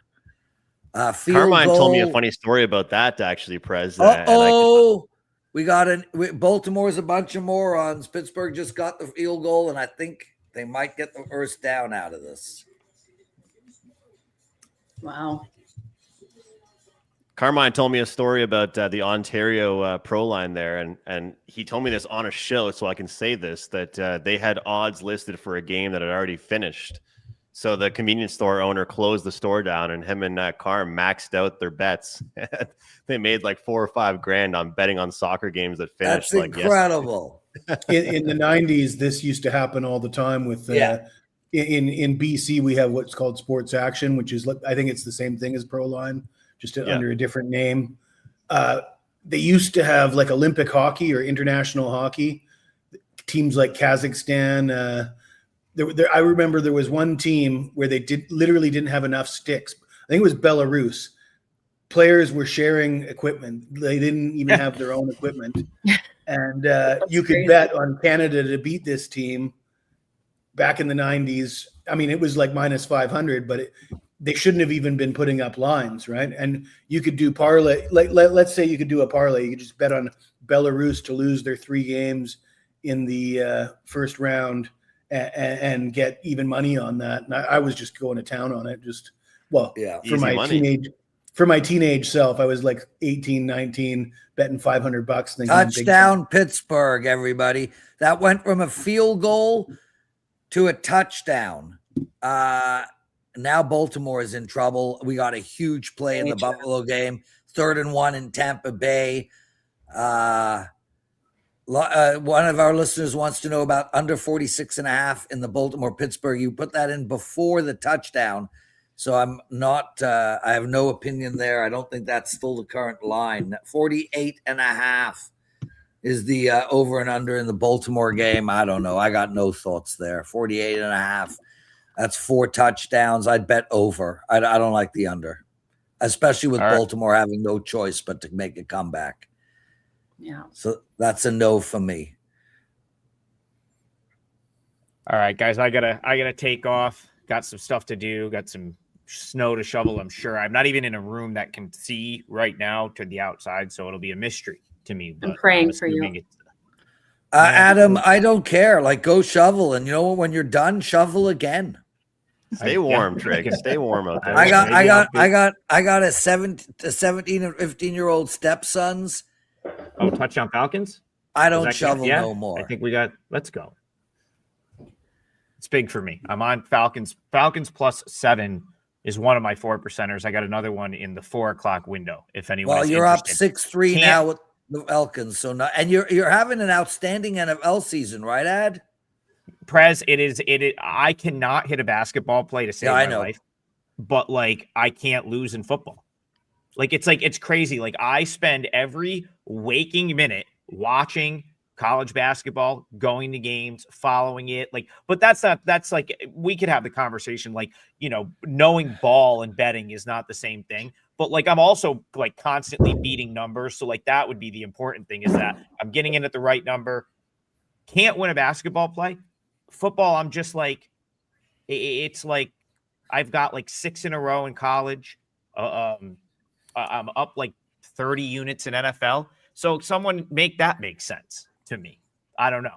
I guess I'm not going to complain. I mean, wins are wins. It doesn't really matter where they're coming. Although I know we have some pissed off folks that are like only betting my college basketball, that, hopefully one of them doesn't drive the plow through my neighborhood. So I might not be, if I'm at the bottom of my driveway, I might get hit. But yeah, it's just, that wasn't it. Okay. So that's, I was a little behind there. So the Falcons settled for 3, I see. Lovely. Yes. 6-3. We'll take it. Tampa Bay just got stuffed. 4th and 1. That's twice already that Tampa Saints Bay are getting the ball back, or twice already. All right, guys. See you, Adam Trigger. Thank you for doing this, Dad. Lots of love, and I know it's going to turn for you, dude, in college hoops. Appreciate that. In the process of blowing a 24-point lead as we speak, so we'll see about that. But yeah. Well, you predicted it, dude. You predicted I did. It. So it's a 3-point game right now, if anyone was wondering. So we'll see. Yep. All right. We'll see you guys. We got a big second half lineup for you. I'll let you know who's going to be on the show in the second half. It'll be hosted by Teddy Covers. We're going to have Sean Higgs, Tom Viola, David Delano, Rob Vino, and the Mad Russian will all be live streaming from this stream for the second half of games. So check that out. Stay with us all the way through to the end. We have a bunch of in-game bets in play, 7 to be exact. We'll keep you guys posted on that throughout the day. Thanks for joining us, guys. A real pleasure having you with us. Cincinnati first down. I think they're going to come away with a field goal on this drive, putting Buffalo down by 2 scores. Indianapolis with a field goal, 21-10. Jacksonville just got a first down. Lots of going on still. Stay with us. Hope you're enjoying the show. Hit the like button, please, guys. Hit that like button. Greatly, greatly appreciated. I'd love some passing yards from the Saints before this half ends. I got 2 minutes for some just garbage passing yards. They're going to get some. They're going to Well, score. I wouldn't call them garbage. This is a 10-7 game, bro. Yeah, but they're probably not going to score out of it. No, they're going to score. They could get a field goal. They're going to score. Just don't run it, Jesse. That's all I care about. Just don't run. I pity the fool who has Tampa Bay in Survivor. I don't, because at least he's in Survivor and has a winning ticket right now. I'm just saying that it's the number one Survivor. Tampa on Joe Burrows. Yeah. There we go. Okay. It looks like, yeah. Is that the game you're watching right now? I'm watching 4 games right now. Okay. Why? No, because you gave me a reminder about Cook. Have you seen anything else from him? No. Okay. They don't have the ball currently, my brother.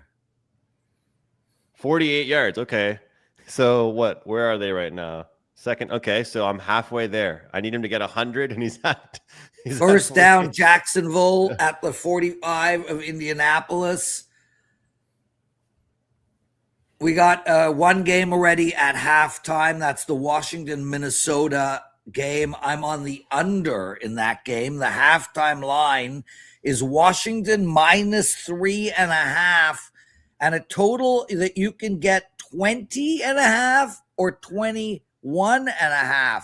So if you think they're going to be 3 touchdowns and you got a lot of outs, there's a nice middle for you. Cincinnati 3rd and 18, 33 seconds left in the game here. Andrew, please get rid of the spammer guy. Joe Burrow marching back, about to hurl the ball, big throw, and a miss. They'll be punting. 23 seconds left.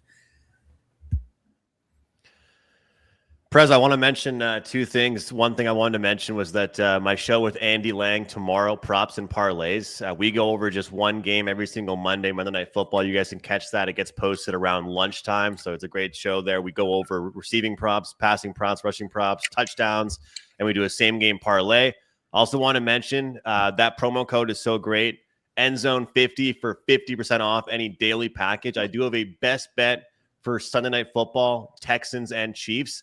Number 1 at WagerTalk with player props. Player props have been fantastic for me. I'm on a 7-2 best bet run with NFL player props and a plus 38 unit long-term run. So guys, Chiefs and Texans, looking forward to this one tonight. Chiefs, Texans, I have a best bet 4% player prop you guys can get at wt.buzz/am. Don't pay the $25. Use that promo code endzone50, or you guys can use the promo code SCORE3 to get 3 days for the price of 1. That promo code does expire tonight. That's SCORE3, 3 days for the price of 1. But 7-2 run with the player prop best bets. Number 1 at WagerTalk. Also, number 7 out of 32 people. No one knows me really for NFL, guys, but number 7 out of 32 people, I'll happily take that. Breathe now. We had a turnover in the Jacksonville game. Indianapolis has the ball. It's now 2nd and 10 at the 50. I'm told Baltimore is driving. I actually didn't have that one on the TV. I don't know where they are. You just got a nice 10-yard pass from the Saints, Andrew, except there is a flag on the play, and my guess is it'll be holding. False start. Okay, so that doesn't count for you. Sorry. Buffalo taking the ball into the half, down by 10. They are getting the ball to start the half. Quentin, Paul, let's go Steelers. We're against each other, but I'm happy you're here. Thanks for joining us. 1,000 of you guys watching the show. Really appreciate you guys being here with us today. We're going to do this every Sunday all the way through the NFL season. Teddy will be hosting the second half of the show. We've got 6 new people coming on. Slowly but surely, this group will fade away. Joe Madden has got her teddy bear toss. When are you leaving us, Joe? Pretty quick here. I got to be at my mom's within the hour. So, yeah. Well, say hi to your mom. I will. I'm just going to ask Teddy. You said hi, Prez. Juwan Johnson. There we go. Come on, Jesse. And of course, I should have taken the Flames last night because my mom was there. Anytime my mom goes to a game, you got to bet it. Well, Let us know. Let us know when she's going. the info there, Joe. There you go, guys. Yeah, Joe yeah. winning information. It we always got- seems to happen. We got 2 games at halftime right now. Buffalo is -7.5 or 6.5 at BetMGM in the second half. That's not horrible. Total of 27.5. Baltimore is moving the ball. This is good news for Baltimore fans, including me, although I'm not a fan of the team, but I am right now.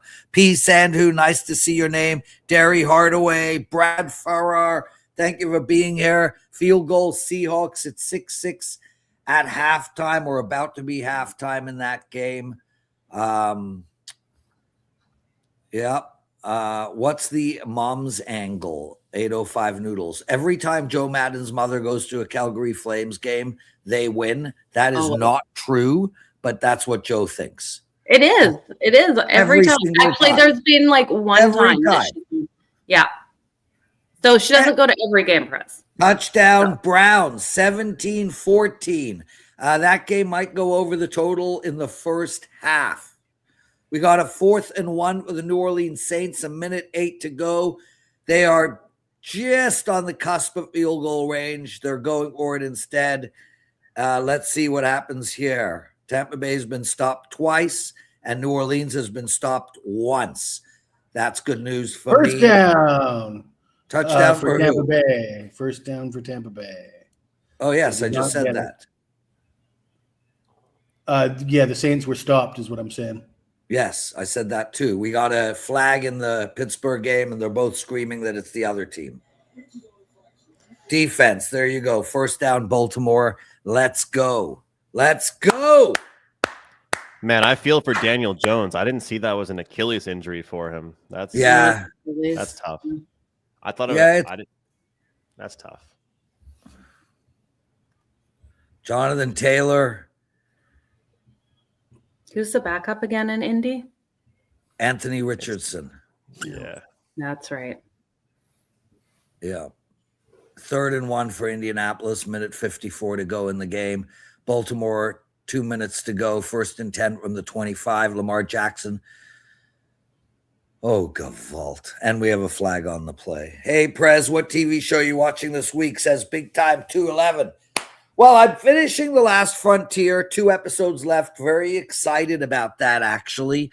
I have started The Beast in Me, but I'm not going to watch that because Claire Danes is in it. And like the bottom line, and I understand a lot of people not understanding this, but like Claire Danes only plays miserable woman, and I don't need that in my life. I don't care how good the topic is. I don't care how good the story is. I don't need miserable estrogen in my life. So I quit after about 20 minutes of that show because there she was again, miserable like always. It's a good show, though. Yeah, I get to move to Thailand. I get the cooties when I'm around miserable females. Yeah, I had to move thousands of miles away. Indianapolis, 4th and 1. They get stopped. Jacksonville gets the ball back. So they're looking good. I understand what you're saying, Jesse. I agree. So, yeah, not with you on the Claire Danes show. But the first 3 seasons of Homeland was spectacular if you could deal with that misery of a woman. Unfortunately, Prez, you're going to probably have to deal with more of that now that Netflix has purchased Warner Brothers. Yeah. A lot less diversity in the entertainment industry. Oh, the Mad Russian is joining us from his studio. Welcome to the stage, Jeffrey. How you doing, Prez? Great to see you, ladies and gentlemen. What are you cheering for, my brother? The early games, I have the Browns, the Steelers, and the Bengals. Then you're looking good, and good. I hope you're right with the Browns. I'm a little nervous there early, man. Yeah, 17-14 now. Still not officially covering the number, but they obviously have momentum. What's that? Do you know what that line is right now, live-wise? I'm going to look that up for Yes, us. I can tell you right now. Okay. Which game are we talking about? We're talking about the Browns. 5.5. 5.5. So we're okay. Got Fourth and 1 with Tampa Bay. They're going to give it another go. They're 0-2 on these fourth down conversions. Full start by Jacksonville. Lots going on here, guys. I'm so happy. With everyone popping in, I'm going to pop out. Joe, thank you, man. Thank you for doing it. We'll see you tomorrow, guys. Check Joe Madden out on a WagerTalk last call. Yeah, we'll see you tomorrow, guys. Have a good one. Good luck on your bets. Yeah, Bye, guys. 805. All my exes live in Texas, and that's why he lives in Tennessee. That's fair. What's up, Teddy Covers? Good afternoon, gentlemen. Teddy, I love that color on you. I'm not even lying. I'm not being facetious or sarcastic. That color is amazing. It brings out the gray in your hair, the blue in your eyes, and just the goodness in your cheeks. I appreciate it, Lawrence. I don't have any blue in my eyes. I can't see your eyes, nor have I ever gazed at them. And I have zero idea what color your eyes are. But that shirt is beautiful. You look great. Thank you, Lawrence. I'm What not are you worried about my cheering look. I'm for? worried about my pick. Jacksonville! Who are you cheering for, Teddy? I got all my action in early action today. I got nothing later. But right now we're rooting for the Jaguars. We're rooting for the Minnesota Vikings, and we're rooting for the Pittsburgh Steelers. So you and Jeff Petch are looking good, the three of you. Congrats. So far, at least. I'm on Jacksonville with you. You and I obviously spoke about that game in great detail and both agreed and ended up both releasing it. So yay. There we go. First down for Baltimore. Huge penalty for Pittsburgh. Guys, Teddy's going to be taking over from me any minute now. Teddy, you're going to have a really great cast of characters on. Obviously, Jesse and Andrew can stay if they want, but you're going to have Sean Higgs joining us. He just entered the studio now. We're going to have Tom Viola, the mustache man, David Delano. He talks so much, Teddy, you're going to have to find areas to speak. Rob Vino, a good friend of yours and a great guy, and we already have the Mad Russian with us. So that's your lineup, Theodore. I'm going to put the in-game bets that we've currently made in Slack right now so that you can follow along with them and you can take the show over, my good friend. Sure. I'm just waiting for you to stop talking. I've stopped. Speaking of stopping talking, I'm out of here.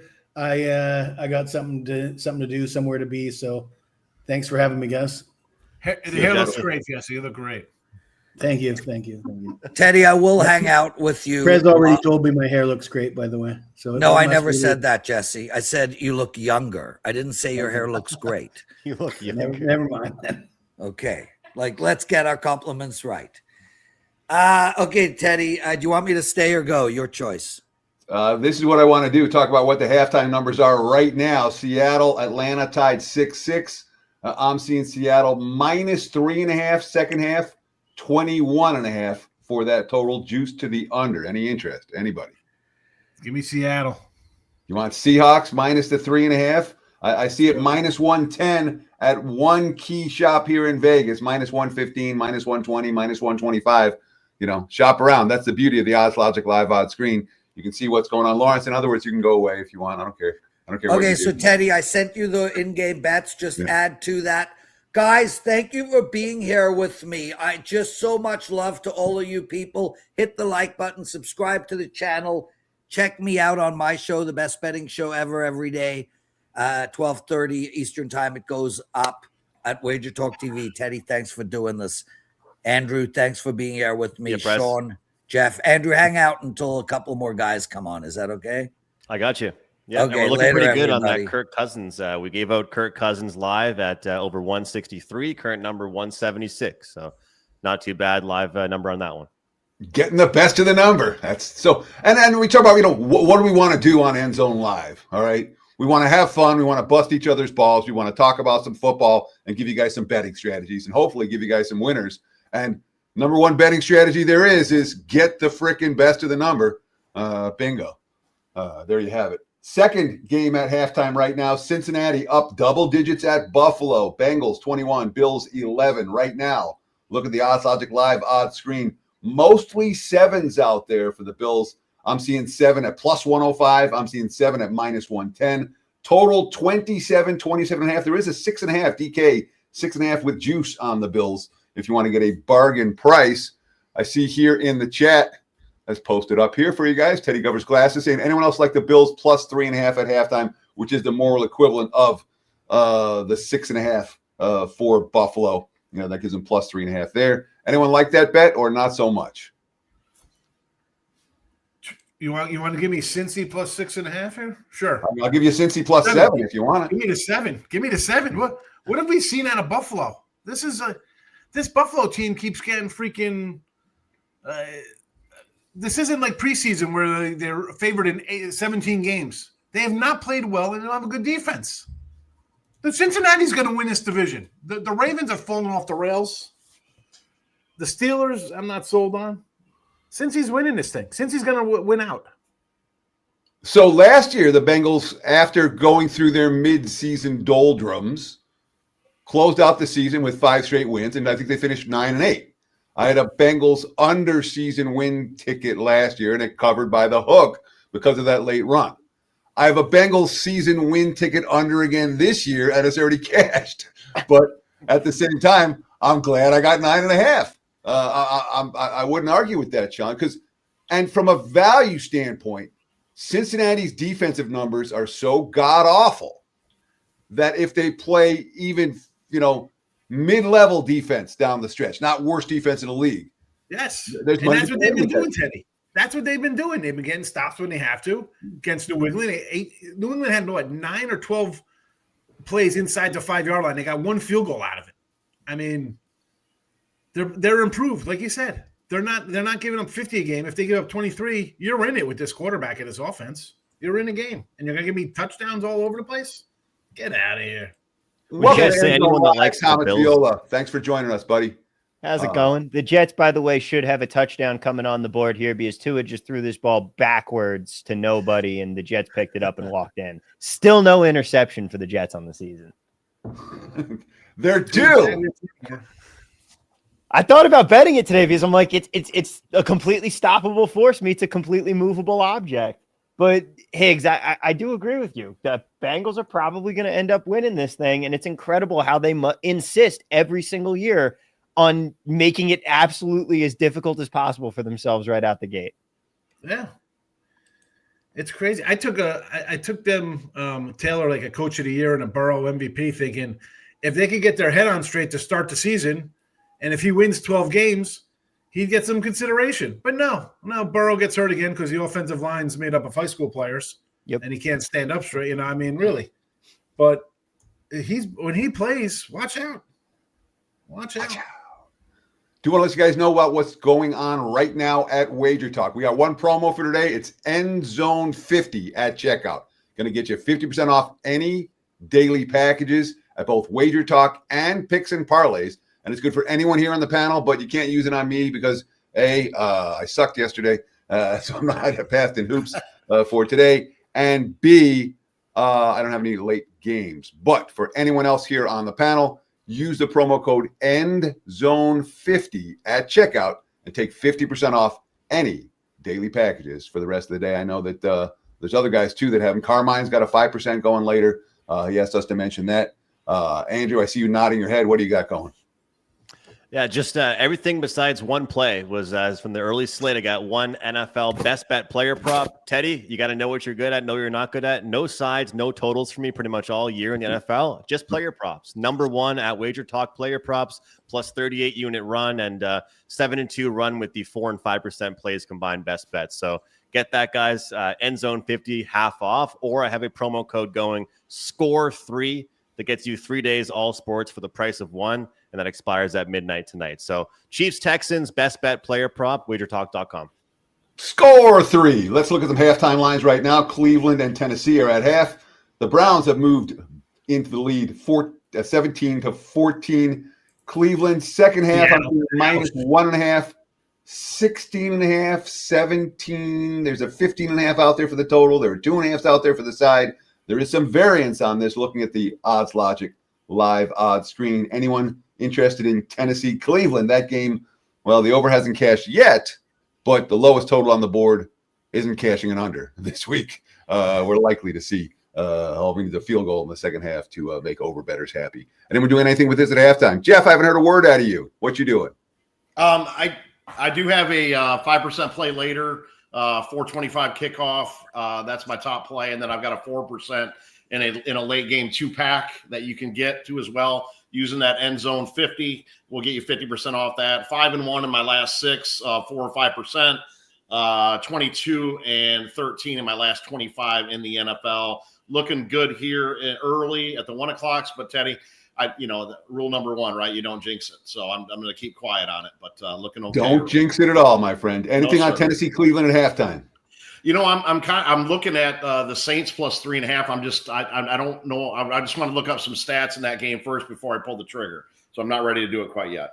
Sure. Jesse gave out the plus 9.5 on that one, Teddy. So that's not bad. Got a good number there. Sure. Pittsburgh, Baltimore, 17-9 at halftime. I'm seeing the Ravens -4 out there. There are 4.5s. There is a 5.5 out there as well at DK. Total 21.5. Baltimore, Pittsburgh. Anyone want some Ravens at the discounted price? I got the Steelers in my pocket today. Lamar's not right, and he told us he's not right, and he showed us he's not right, and the coaching staff told us he's not right, and the betting market didn't seem to want to accept it. But Lamar's not right. 17-9 at the break. What are we doing with this one? Yeah, I'm not really interested in taking any Ravens money. Like it's just like you said. How are you supposed to try? Like you're getting outplayed by a 42-year-old quarterback, and Lamar looks like the older quarterback right now. It's not working.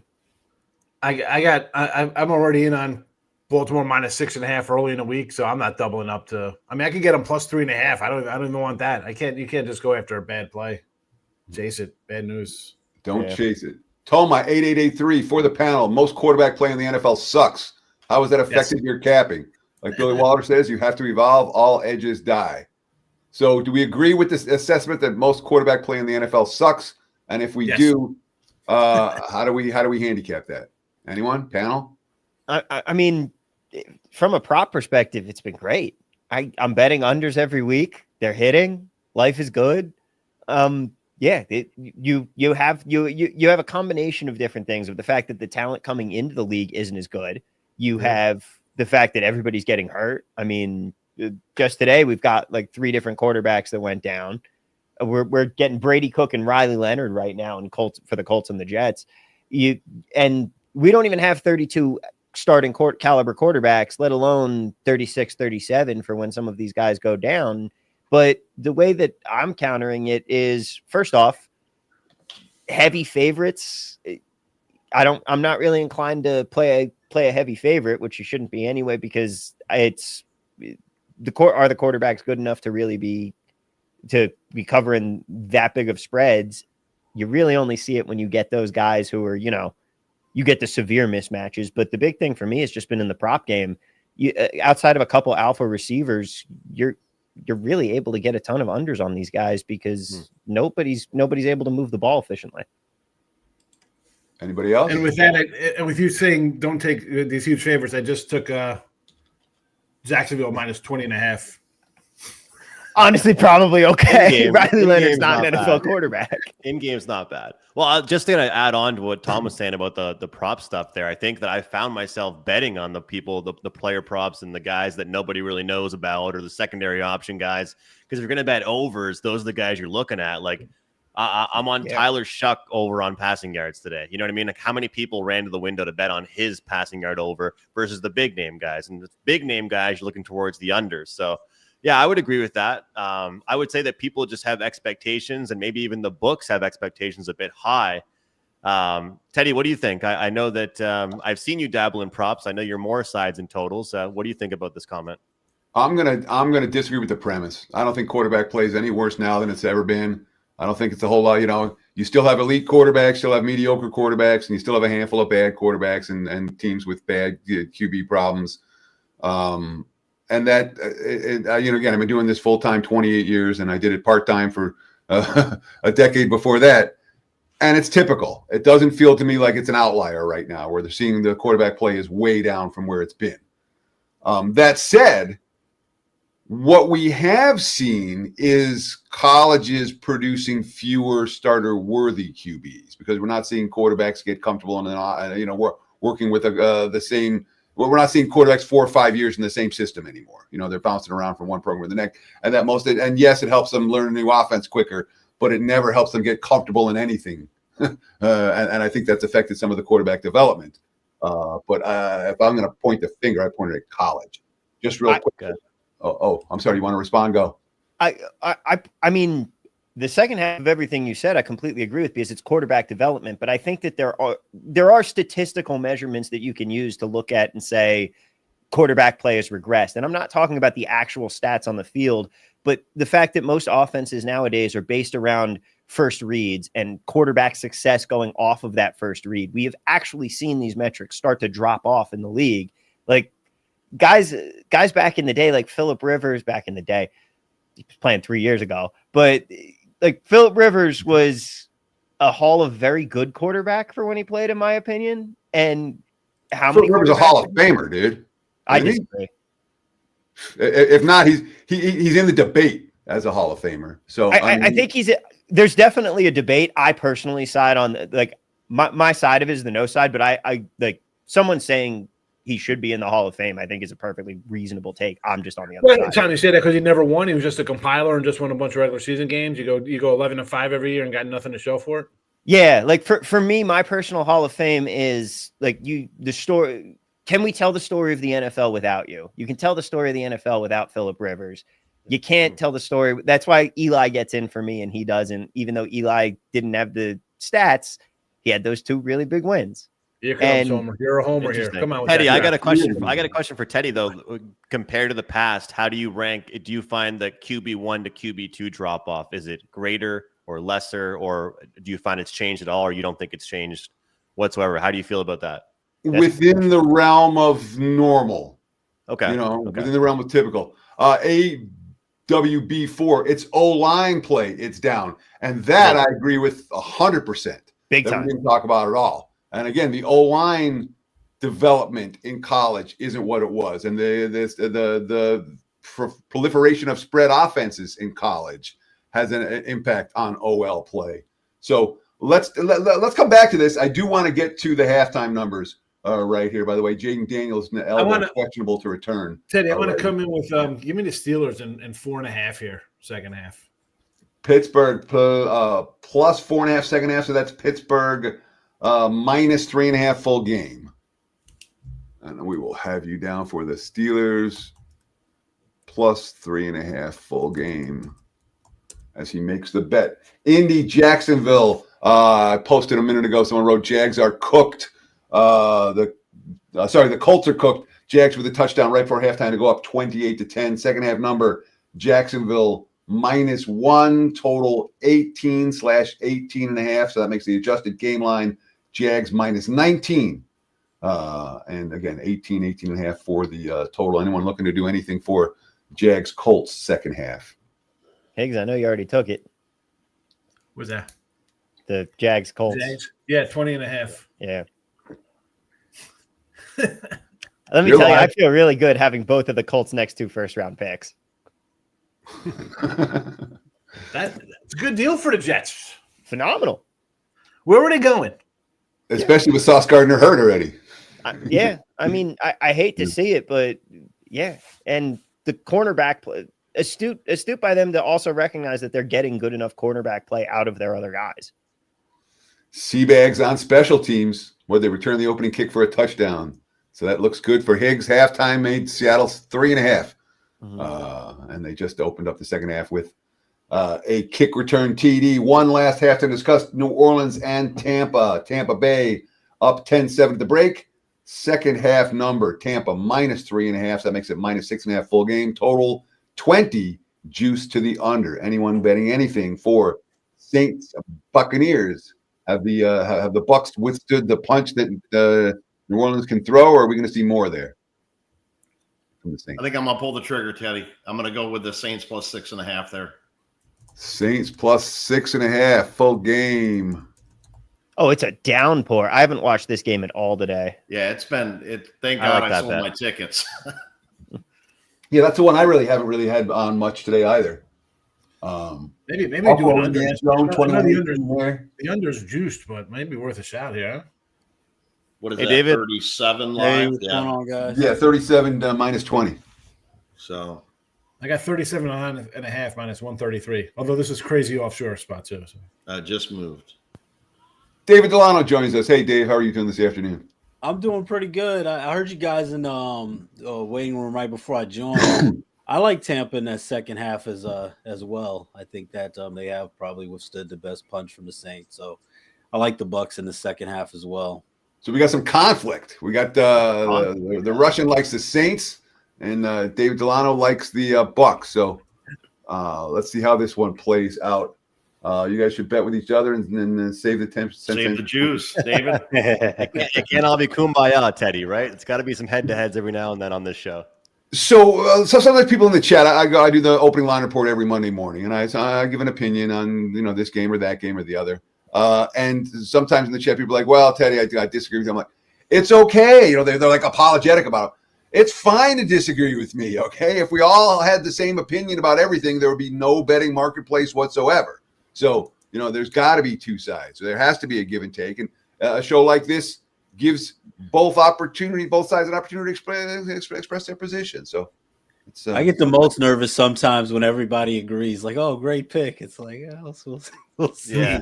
Sometimes the ones that people hate are work out the best. When I have a gut, What was the Daniel Jones injury? Achilles, Non-contact, not necessarily a opposite side. tear. Yeah, it's I took playing with a back broken on leg. November 21st.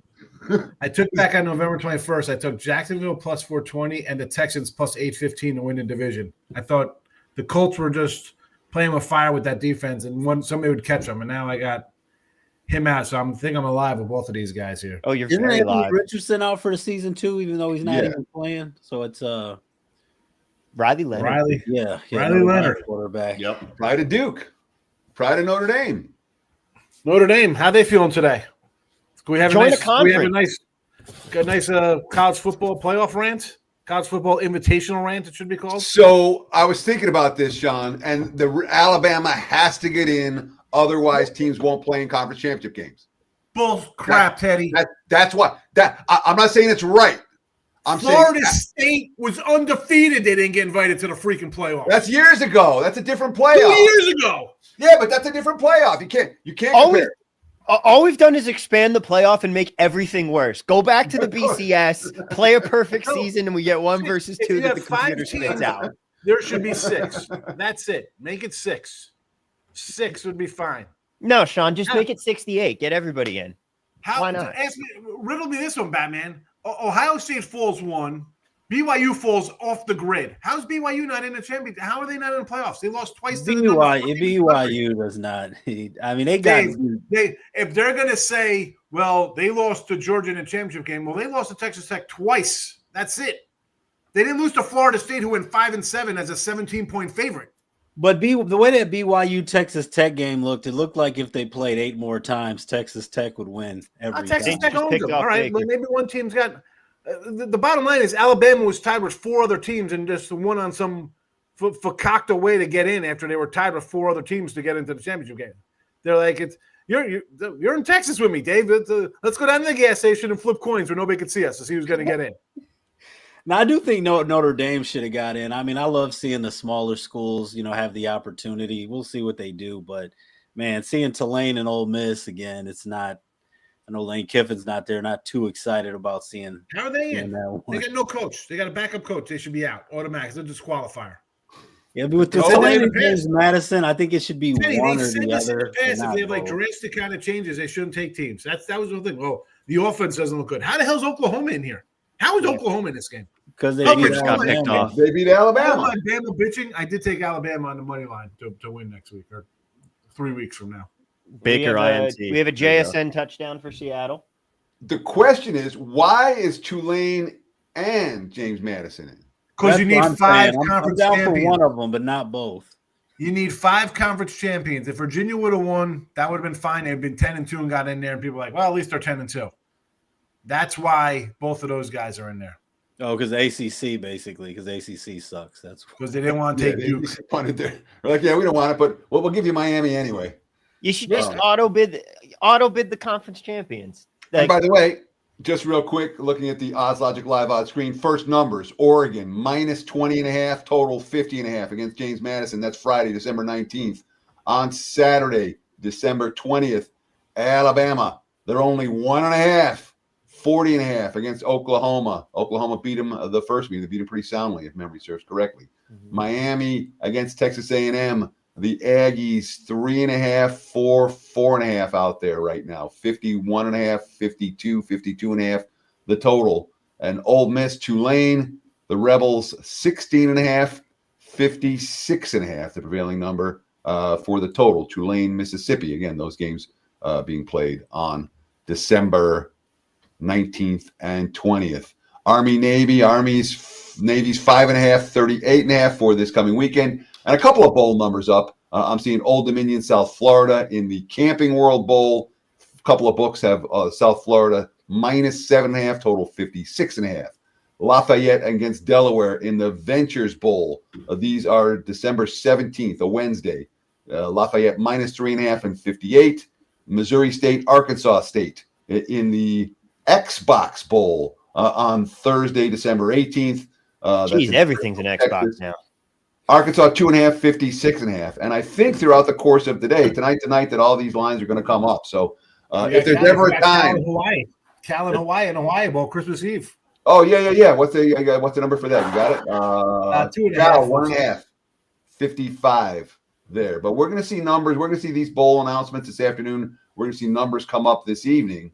We got Michigan, Texas in the Citrus Bowl. Nothing posted yet. Nebraska, Utah in the Las Vegas Bowl, and on and on. I'm not going to go on about college football. What I am going to say is that if you ever want to use the Odds Logic Live odds screen and get a free 7-day trial, today's the day to do it. The line's bouncing all over the place. And you'll see tonight, there'll be legitimate opportunities. You can get middles, boom, right there, right at the open.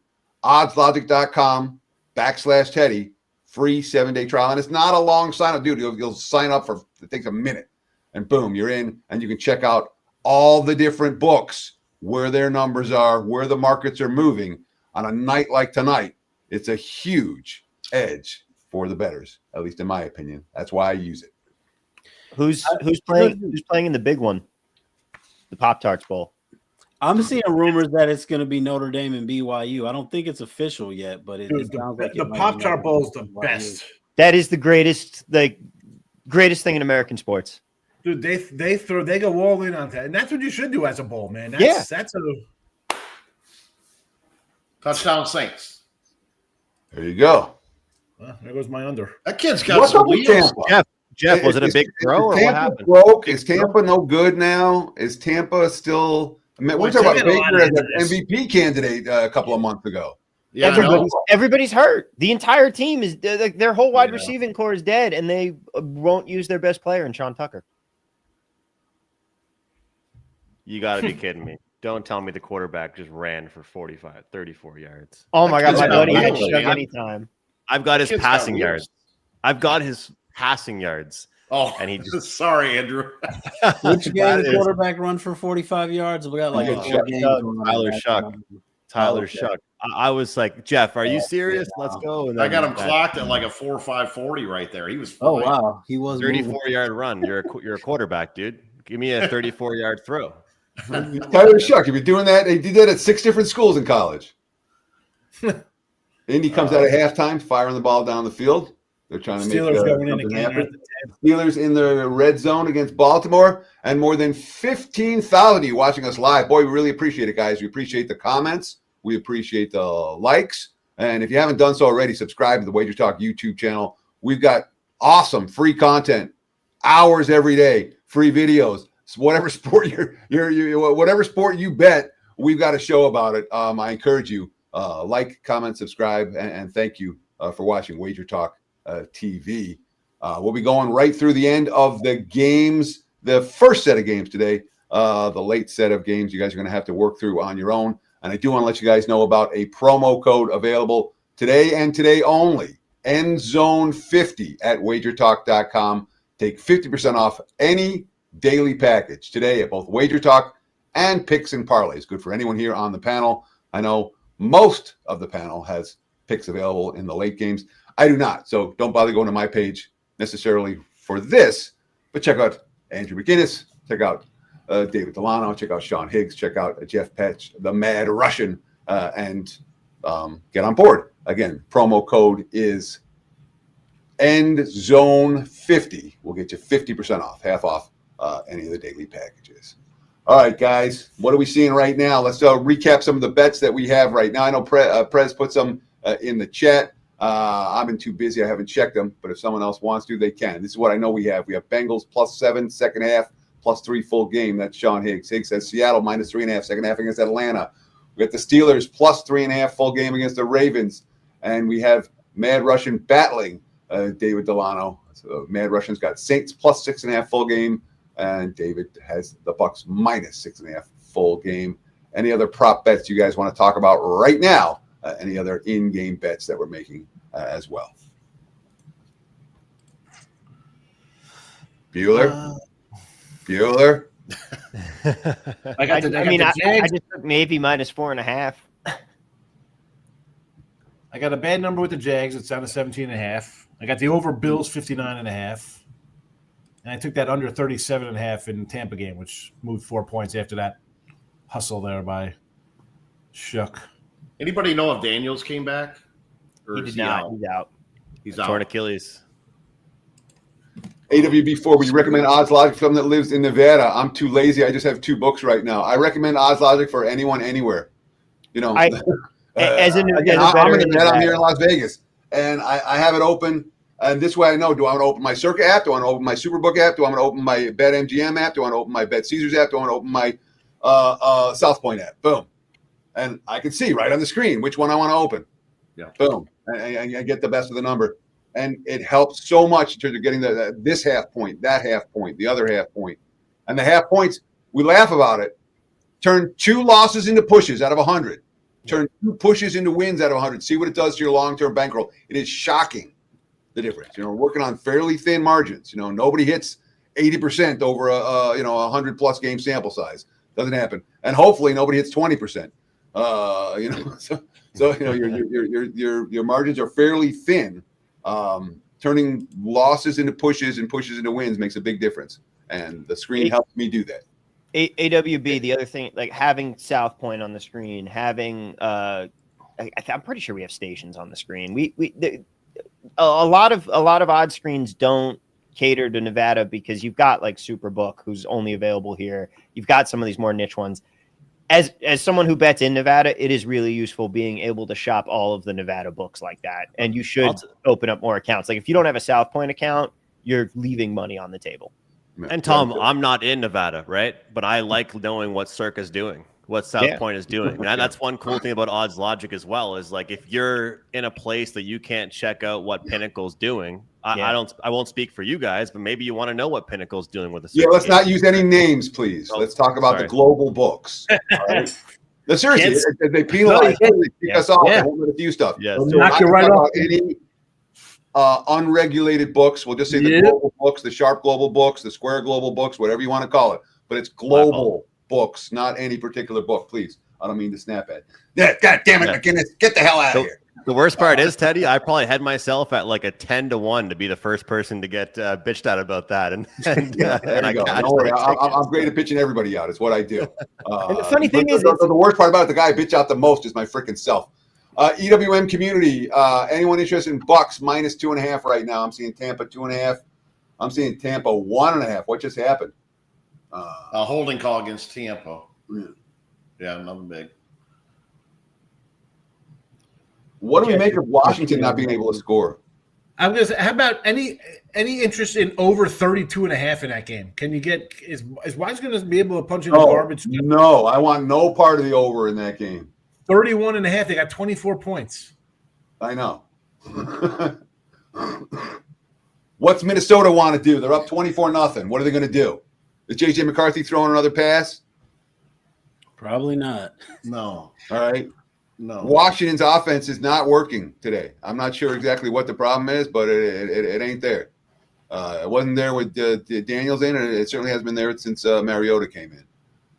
I get the value, but I'm not betting it. Do you want it? You bet it. Wait, Mariota's back Cousins in. INT. I hate to see it. Kirk Cousins INT. This is one of those days where any of my players for player props. Look at this. What just happened because the total just went to 38.5 from 31. Man. Flag. That's what I mean, I got a 4th and 20 coming up, and all of a sudden the line moves. What do you get? He had to score a touchdown. So I guess there's some kind of personal foul for both teams. Offsetting. I'm not sure what happened. I turned away. I was looking at you guys. Over 38.5 NFL season, 35. A shutout happened. How often do you guys see a shutout happen in NFL full season? There have been 4 so far this year. Okay. Baltimore is racing to the races. No, he brought down at the 6. Big play Ravens, but not a touchdown. There have been 4 so far this season. There was one last week. And there could be another one today, obviously. There could be more than one today, but there could be one in the early games today because Washington, let's just say they're not clicking on it. So, and again, the Washington's what? This is a team that was expected to compete for, they went to the NFC Championship game last year. They're expected to compete for a title this year. And instead they're, are in the midst of a 7-game losing streak off back-to-back crushing overtime losses. It wasn't like my bet this week on Minnesota was more against Washington than on Minnesota. Classic example of a team that caught the right end of variance too early, and made them think that they were way ahead of schedule on this rebuild. Well, they regression. They made all win now moves in the offseason. They didn't spend money on veterans and then they ended the came in the scene with the oldest defense by far in the league. They have the oldest roster in the league. Yeah.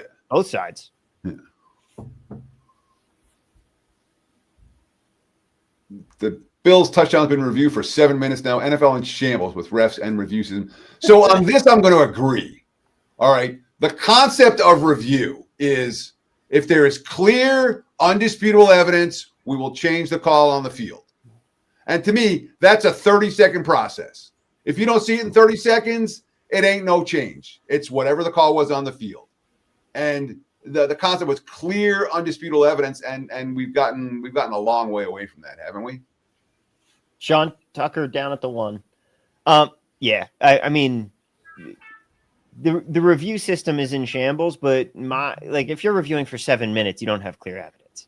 Yeah, that's the whole point. Yeah, that's what I'm saying. And my theory though, do you guys think that officiating has actually been regressing over the last several years? No, not really. It's always been bad. It was bad 50 years ago. It was bad 30 years ago. It was bad 20 years ago. It was bad 10 years ago. It's bad now. Yeah, I completely agree. The cameras are better now. What? I said the cameras are better now. Yeah, we weren't meant to see the game at touchdown. Tucker. Woo. That's a great point. You don't see people watching in person as mad about oh, he had the ball or he didn't. It's like we're at home watching it from 50 angles on TV. Yeah.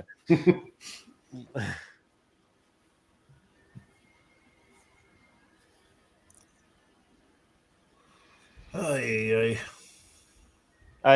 Zone Live, guys. Thank you so much for taking time out of your Sunday to hang out with us here on WagerTalk TV. We appreciate the comments. We appreciate the likes. We appreciate the follows. And sometimes we appreciate the silence. Yeah, we're not going to have, it's okay to be quiet. That's the beauty of a live show. We're not scripted. We don't have to say, it's not like we got to keep the conversation going. When there's a lull, there's a lull. So be it. Yeah, there'll be a lull. There's a bunch of games that we're watching. It's a very weird feeling being on the show and being able to finish a sentence, though. Who's Is that a that shot at Who anybody? are you ripping? Yeah. There's a certain other host that usually doesn't let that happen. You know, I know that we're talking about NFL, not college, but that is a interesting point we were talking earlier with Tulane and James Madison. I know that, you know, they didn't have to let in with the whole conference championship rule, but the fact that they let Miami in out of the ACC, even though they're not technically the conference champion, I don't Whose know. cat is that? Anybody hear my cat? I mean, Yeah. Yeah. He's, That's heat, bro. That cat needs to get. he's going to be 21 in July, man. Oh, really? 21. If he had 9 lives, he spent them all already, brother. I'm sorry, David. I got distracted Sorry, by David. what I thought was Oh a no, cat it's named fine. Fuck. I was just gonna say they're gonna still let an ACC team in, you know, to have both Tulane and James Madison, and I just think Notre Dame should have got in. I mean, I know they talked about Notre Dame not playing the conference championship and all that, but I mean they went to the national championship game last year, and I mean, I guess we got that Texas A&M Miami game, which is kind of kept Notre Dame out the playoff bowl now. But I thought Notre Dame deserved to get in there. Well, I mean, from a powering standpoint, North Texas and Tulane aren't within 2 touchdowns of Notre Dame. Okay, so you're not getting the 12 best teams in. You're not even getting 11 best teams in. And I'm in general, I like it when the little guys are on a level playing field. But no, It's not college basketball where you have a Cinderella. It's football. You get blown out. Yeah, I mean, I love to see the mid majors and if it's deserved, but you know, like you said, if they don't deserve it and you're going out there and losing by 20, 30 points, I don't think that this was the right year for 2 you know, mid majors to get in. We didn't really have one that was really just that, you know, dominant like that. I mean, Tulane lost to, you know, Ole Miss 45-10, I think, and I mean they just got completely dominated in that game. Now we get to see it again. That's not. We can all agree the funniest possible outcome is Ole Miss winning the title, right? Yes, by far. Yeah. Needs to happen. Tyrod Taylor unlikely to return Saturday versus Miami, groin injury. Taylor. So who's playing quarter? I mean, are you going back to Justin Fields or No? Justin Fields is hurt. We get the inevitable that was always going to happen. Brady Cook snaps in December. Okay. Just took a nice sack, Brady Cook. Yeah, every Jets fan knew this was coming. Teddy, that Jacksonville Indy game, I'm showing the over-under right now live, 55.5. Is that what you see? 55.5 juice to the under. That There's a gives me 57.5 out there, Fanatics, but 55.5 the prevailing number. I feel like that's a good underplay right there at 41 right now. I'm going to go ahead and lock one thing that we're in. missing, the note that game has more time left than any other game. I do. I saw that 8:55. Yeah. Bills fumbled at the 1. Teddy, lock me in on that, will you, sir? All right, you're locked. Thank you. Under 55.5. Thank you. Mad Russian. I always want to debate as to what if I should just call you Jeff, but it's just so much better to call you Mad Russian. It's just, I appreciate that. I'm good either way. I can't get my wife to do it, but I'm very upset I missed the boat on a fake name. Like total blown opportunity there. I'll tell you. People ask me where I get it from. So I came into the handicapping business as Ted Savransky, and then I got and Rob Vino is the one that gave me the nickname Teddy Covers back in the day. So it's not like you can't get there. And Tom, all you need is the right nickname. Yeah, Teddy, I don't want your head to go any bigger than the screen, but I've got fraternity brothers, at least 3 or 4. You're on a show with Teddy Covers, so I figure I'd give you a little props there. I appreciate that, but that's the beauty of a show. A show like this, it's just just say, all right, Ted, you're just a douchebag like the rest of us, dude. We're all just guys that want to win bets here. Let's be honest. All it is, dude. And when you don't, it makes it damn crazy. simple. Pretty damn simple. Yeah. I sat down at a bar last night. I had 2 TVs. One was on the ACC game. One was on the Big Ten.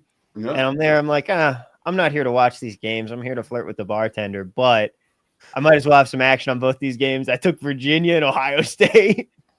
Did you at least get a phone number or an Instagram account from the bartender? Oh, how'd that go? It went well.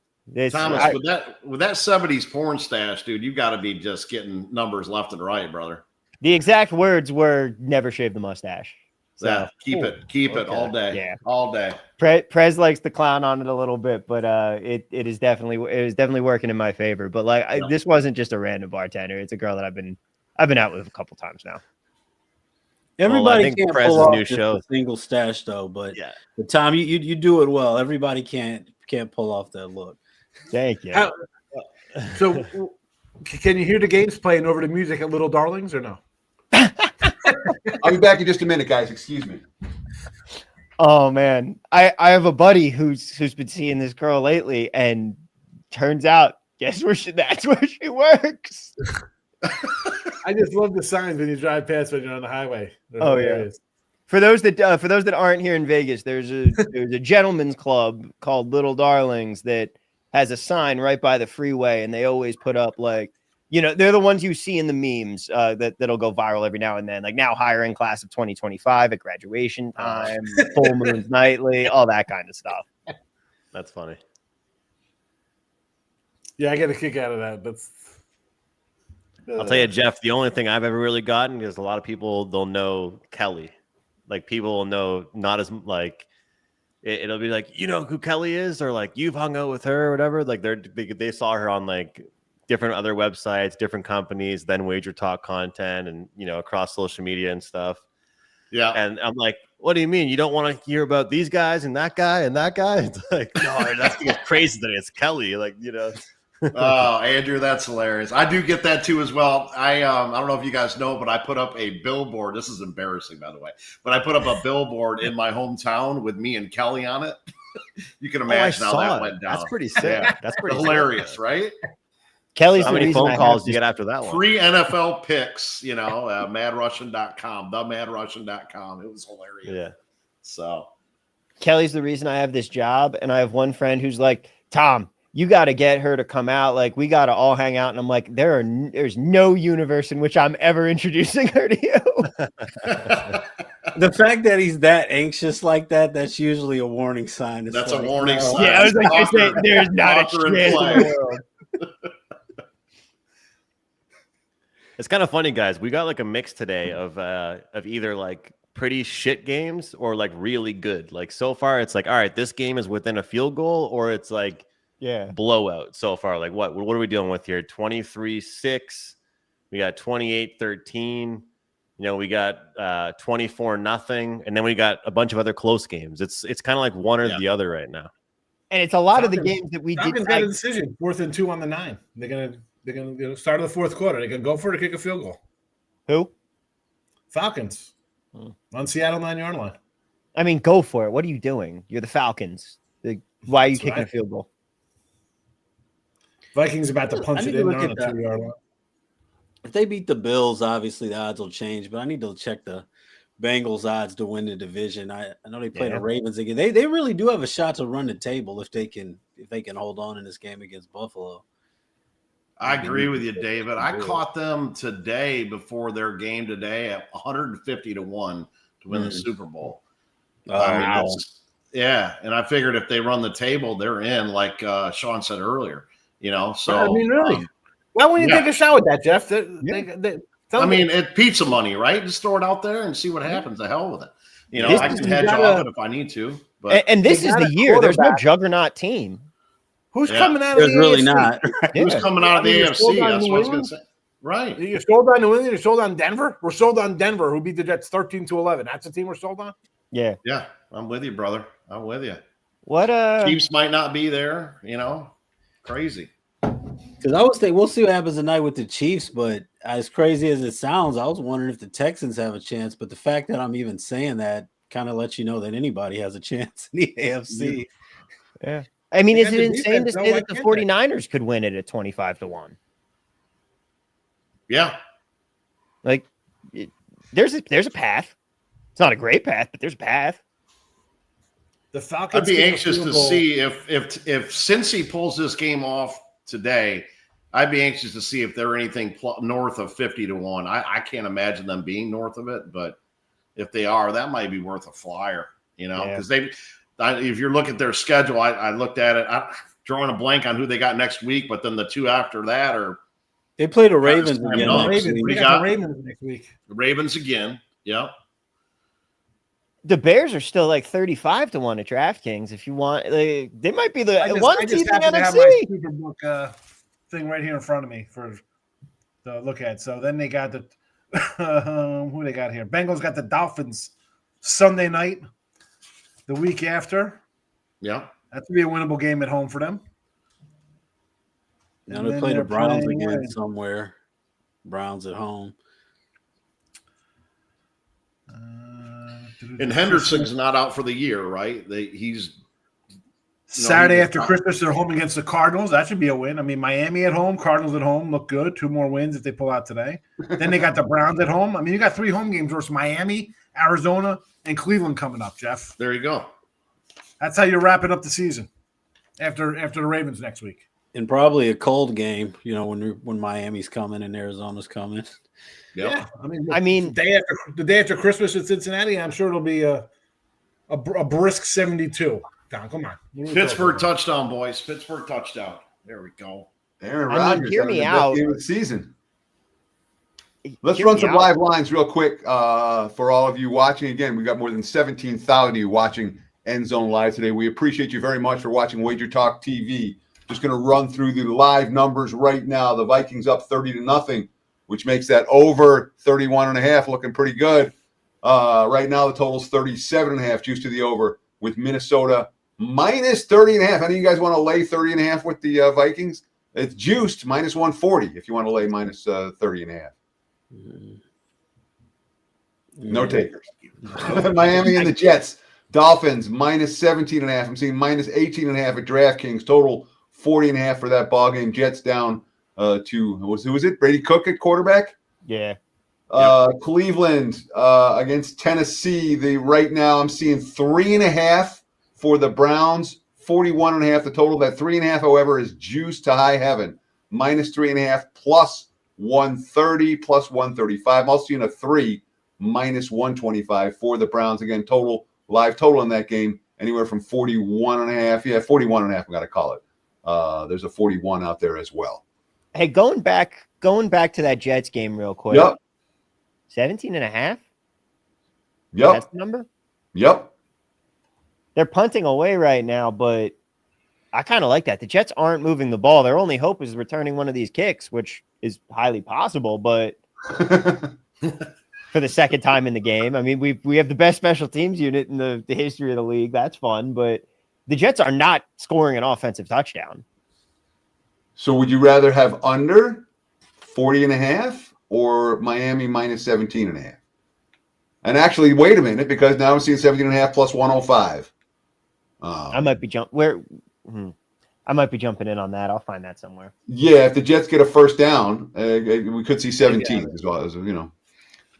But let's Thomas got the Tied Dolphins up in New Orleans. minus 17.5. There we go. See, we got bets going. By the way, bets that we already have in play. Higgs got the Bengals plus 7 second half, plus 3 full game. You also got Seattle minus 3.5 second half versus Atlanta. That's the right side. You got some Steelers plus 3.5 full game. That looks good right now. We have a battle between Mad Russian and David B. One's got the Saints plus 6.5. The other got the Bucks minus 6.5. Mad Russian's got under 55.5. And Thomas Willa now has the Dolphins minus 17.5 against the New York Football Jets. Pittsburgh, Baltimore. I'm seeing the Steelers minus 5.5. 57.5 that total. Lots of respect for these two defenses here in December, huh? Yes, I'm being sarcastic. 57.5 the total. 50s. And the Steelers defense stinks, and the Ravens defense is struggling. Yeah, Ravens defense struggled all year, though. Yeah, Yeah. That was a mirage. Those couple days, those couple games where they looked good. Well, they have the right opponents as well. Yeah. You know, Seattle up by 14 right now. Live line. Seahawks minus 20.5 juiced. Are they in the red zone or something? Oh, They just scored. Yeah. They're on the board. 30. Touchdown. Are they in the red zone? No, they're already in the end zone. Yeah. Seattle now up 29-9. That's so I'm seeing 20.5 minus 160. 46.5 that total. 21. Wow, that can't be right. 20.5 minus 166, 21 plus 125. That's a hook that's worth a lot. Yeah. Yeah. Oh, geez, Louise. I got 16.5 minus 321. You laying it? Hell, I don't like laying a 140 in Major League Baseball. I'm not doing minus 320. I can't. I'd rather lose with a run line than like 140. There was some. Baker nearly tossed a pick to a D lineman. That's one thing. The bridge jumper bets in UFC, I do not get. Like, I'm sorry, but I'm never laying minus 650 with a fighter in the UFC. I don't care how good they are. You could drop me into a UFC ring, and there's at least a chance the guy slips on an ice cube. Like, You had me until then. You had me until the ending there, Tom. You had me until the ending. So Tom, the biggest, the most all in I've ever seen the wise guys that I know here in Vegas was Mayweather McGregor, and they were laying $5. different. That's a different. I bid on that one. I think that was the most. There were 6-figure bankroll guys that were all in on that fight. Yeah, 7-figure that was selling dollars for Yeah, 95 cents. Yeah. So there are times where the favorite is the way to go. Yeah. And Good example of that last night, though. UFC co-main event and main event, both favorites got you don't know how many on Twitter I saw, like, just 2-team parlay or 2-fighter parlay. It's like, all right, you think you're so smart? Well, they both just lost. One guy broke his arm. Yeah. Good luck. Like you can have freak things like that happen. Michael McManus in the chat is saying he'll always bet money on an underdog in a UFC fight. I mean, I don't do enough UFC to really math that out, but when it comes to Major League Soccer, you get some 6-1, 7-1 underdogs sometimes that I take on principle because I'm saying this is 2 professional sports teams. You're not going to win this game. You're telling me they're not going to win that game more than 1 out of every 7 chances? Teddy, weren't you talking about that with first overall draft pick stuff, like the Mayweather McGregor type stuff? Like, there's every now and again, there's like certain times where you're just like, okay, Sure. are you willing to lay it? Sure. Well, I mean, and you see that with the draft order. So where a guy goes from minus, from minus 110 or minus $2, and then all of a sudden he's minus 20,000. There's times that you want to lay it. Yeah. Chris Warren. Division game, and of course, Mike Tomlin has his back against the wall, proves all of his haters wrong. Tomlin, did the Steelers trade him? Did they re-sign him? What do you guys think? He's gone. I don't know. I mean, Pittsburgh only had 3 coaches over the last 60 years. What are you doing? What are you doing in Pittsburgh? So next year, who are they going to have as a quarterback? You're going to bring this guy back again to go 9-8 with Mason Rudolph as the quarterback?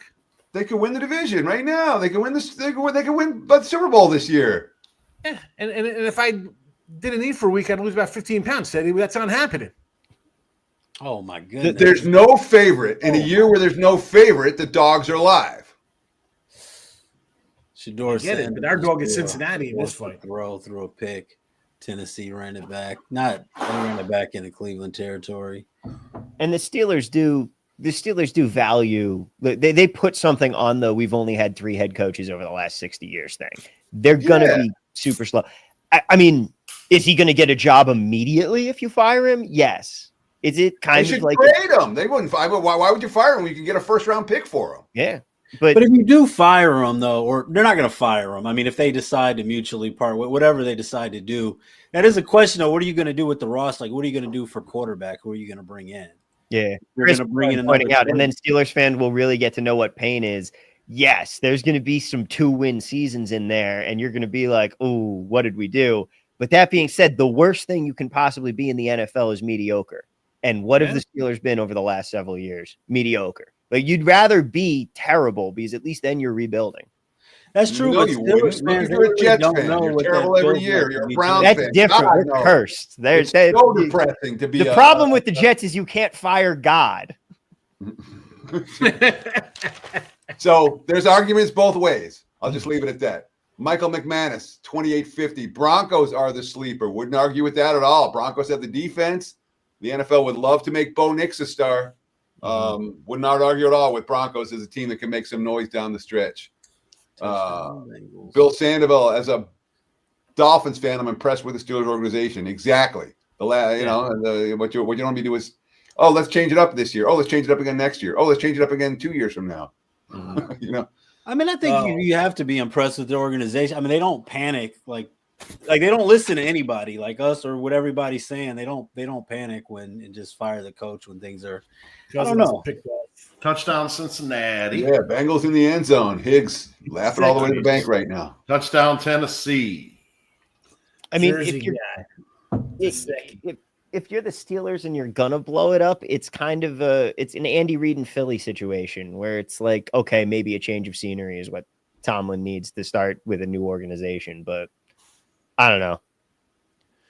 You got to be kidding me, guys. You got to be kidding me. There's no way Kirk Cousins just threw another interception. I don't know. That sounds pretty believable to me, Andrew. Did you have him over X and a half picks? I've got the opposite, Teddy. Literally the opposite. Completions. Literally the opposite of that. At least you don't have action points on it. Oh man. Yeah, remember those? Action points. No, that was intense back in the day. See, they were called for me, Teddy. They call it would be a lightning. You call it a lightning. For per point or yard or whatever. They're lightning bets. But still, same thing. A lot of pain, excruciating drama on those. Well, yeah, where your bet size increases as the size of your wage, your bet size increases as the size of the margin. It'd be per point. Yeah. Yeah. We do like 50 a point. We do lightning. 10 timer. 10-time lightnings back in the day. Tampa Bay back down to 2.5 now. Tampa Bay 2.5 minus 130, 42.5 at DK. 40 at DK. Cincinnati now I'm seeing 5.5 minus 120, 53.5 against the Bills. Should we get some over in that game? We got 46 right now. Total's 53.5. Do we see two more scores there? Cincy Buffalo. More than that, I got 59.5, so I need a lot of help. There's just a turnover on downs. That's why Tampa just got picked? Question mark. No, it looked like he didn't hold on. Turnover on downs. Right. Incomplete. More than 7,000 of you watching live. Boy, we appreciate it very, very much. Thank you for watching. We appreciate the comments. We appreciate the likes. We appreciate the follows. And I want to say this, and it's important to note, all right? WagerTalk sells picks, all right? I understand not everyone wants to buy picks. We have a ton of stuff if you don't ever want to buy a pick, all right? Videos, shows like this, lots of how-to, handicapping intros. We've got live lines from the Odds Logic live odds screen. All kinds of stuff. If you never want to buy a pick in your life, and that's okay, thank you for joining us. For those of you that are interested in buying picks, we'll cater to you as well, and we'll cater to you with a really nice promo today. The promo. We got a tutty for the Jags. I just took that Dolphin 17.5, and Brady Cook is transformed into prime Peyton Manning. Jags in the end zone. Just real quick, the promo for today, End Zone 50 is going to get you half off, 50% off any daily package at WagerTalk and Picks and Parlays for the rest of the day. So End Zone 50. Thank you for watching WagerTalk TV. We appreciate all of your support. Cheers. Sorry to jump in there, Teddy. Offensive pass interference on Strange off the board there in the Jaguar game. Yeah, that game's going to be a sweat still. Ooh, the weather's getting nasty in Buffalo. Yeah. That's Sean. I was starting to think you didn't want anybody using that promo code on you. The weather's nasty in Tampa. And I got a nice cup of tea. Teddy, with this many people watching, I know I ask you to do this every time, but if someone's got $200 and they live in Vegas and they know the biggest sports book there is Circa, are they taking that $200, they put it all in the Circa, or what do you recommend that they do? I mean, it doesn't matter whatever state you're in. If you have two legalized sports books, you need to have accounts in both of them. In Las Vegas, we've got dozens, so I understand everyone doesn't have every book. But the more accounts you have, the more games you're going to win by a half point, the fewer losses you're going to have by a half point, because you're getting free half points every time you make a bet. The more equivalent thereof. Oh, the line's 16, 16, 16, 16. Oh, there's a 16.5 bank. You know, the number one thing you can do as a sports bettor, if you want to just lose, if you want to say, okay, what's the very most basic thing I can do to make myself better and to at least lose a little bit less, is every single time you place a bet, make sure you're getting the best available price. Make sure you're line shopping. That is the number one thing you can do to, at the very least, start not losing as much money. Then from there, the rest of the battle begins. But that's the first thing. Yeah. There we go. Yeah. Boom. Like anyone. Field goal Jaguars, which gives Indy plenty of time. They have the whole fourth quarter. Colts only down by 18. It's not helping my 20.5. Brady Cook is hurt. Is he really? Yeah, we might have a Tom Tupa situation developing in New Jersey. Oh boy. Just run it in. You're on the 7-yard line. Who do the Jets play next week? I need to see. All right, guys, I got to run. Hopefully, we cash that live bet I Jets gave play out with the Kirk Saints. Cousins. The Jets That's are it in for me. Jacksonville next Sunday. Great Good to luck, see you, Andrew. Andrew, thank you for brother. joining us, my friend. All right, man. Anything you want to say before you go? Just the best bet prop tonight. Number one in props to the website, and love that player prop. 4%, 5% plays with the NFL player props. It's 7-2 run. That's it. End zone 50, half off. Take care, guys. See you. The hype. Make them hype. Josh Allen, 40-yard touchdown scamper. Jeez. Scamper. That's a word that you never actually use in real life that you always read. Yep. But that over is looking good for Cincy Buffalo now. We have 59.5 or something? Was that the game? Yeah. So it's a Oh, 53. there you go. So You're a lot liver. Yep. But so would you rather? Here's my question for you, Hicks. So you got these long shots on Cincy, right?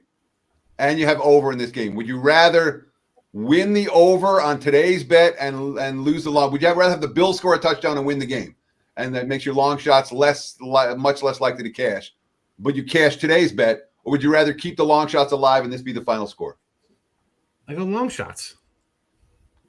I don't care about one game. That's fine. This is one little thing. I'll make that up in 4 o'clock or Monday or college basketball or something. I don't care You'd about rather one have a game. big plus price. You'd rather the big one at the end. I'm just saying, interesting parlay. Miami to make the playoffs. Chiefs, no. What's the correlation there? I mean, they're likely gonna. It's likely gonna be one or the other coming down the stretch here. They're gonna have if the Texans beat the Chiefs tonight, both of these teams have the same record, and you're only gonna have how many spots are we gonna have up for grabs here? Realistically, it looks like there's gonna be a 3-way fight at least for that last spot between whoever doesn't win the South and whoever doesn't win the West. I don't like your talk here, Thomas, just because I got an under 8.5 here for Miami win total, and I got Pittsburgh. I mean, the teams ahead of them, so they get win number 6 here. They have Pittsburgh, Cincy, Tampa, and New England. The next 3 will all be fighting for a playoff spot, and in New England, they might be playing for home field's advantage. If Miami's now fighting for a playoff spot. They're in this. I know. I mean, I don't like Miami. No. I don't. I mean, they're 1-4 on the road already. Remember, they're going to fire their coach after they lost to Buffalo on a Thursday night, and they ended up. Yeah, Mike McDaniel is Fire the coaching his GM and job keep here. him. Yeah. I mean, they're 1-4. Seattle in the end zone again, by the way. They have to play at 37-9. Pittsburgh and at Cincinnati in December. I don't. Yeah, and then again with the Patriots, maybe it won't matter. Bucks will probably be desperate. Yeah, I don't like Miami at all to make the. How good are the Seahawks? Yes, I think they're the best team nobody talks about. So it feels like nobody trusts Darnold in a big game. That's the problem. But You saw him last year. His 4 losses were to who? To the Lions and the Rams. You saw him get exposed by the Rams in the first half. I guess the Rams jumped out to a lead. They nearly beat the Rams this time out. I mean, they're 9-3. What are we doing? They beat the Rams, and they were -4 in turnovers in that game. If memory serves correctly. Well, they're playing on Thursday night in a couple weeks. Yeah. And now they get the call. I'll tell you what. I took the Seattle minus. Where's my book? 3.5 for next week against the Colts. That line's going to be 10 when it reopens up. For which game? Seattle's playing the Colts next week. Seattle's a 3.5-point favorite. I got it minus 3.5. Good number. Yeah, exactly. Well, I mean, we'll see what. Good number. The Colts could miss the playoffs. My good numbers haven't meant anything in the NFL this year. Like when you have Dallas at 5.5 on, Thursday versus the Lions. So I know you like jumping on lines early. Have you already bet this Jacksonville Jets game for next week? I know it's 8.5. I feel like it's going to end up. I feel like that line's probably going to get over 10. I have 7 games for next week. Here we go.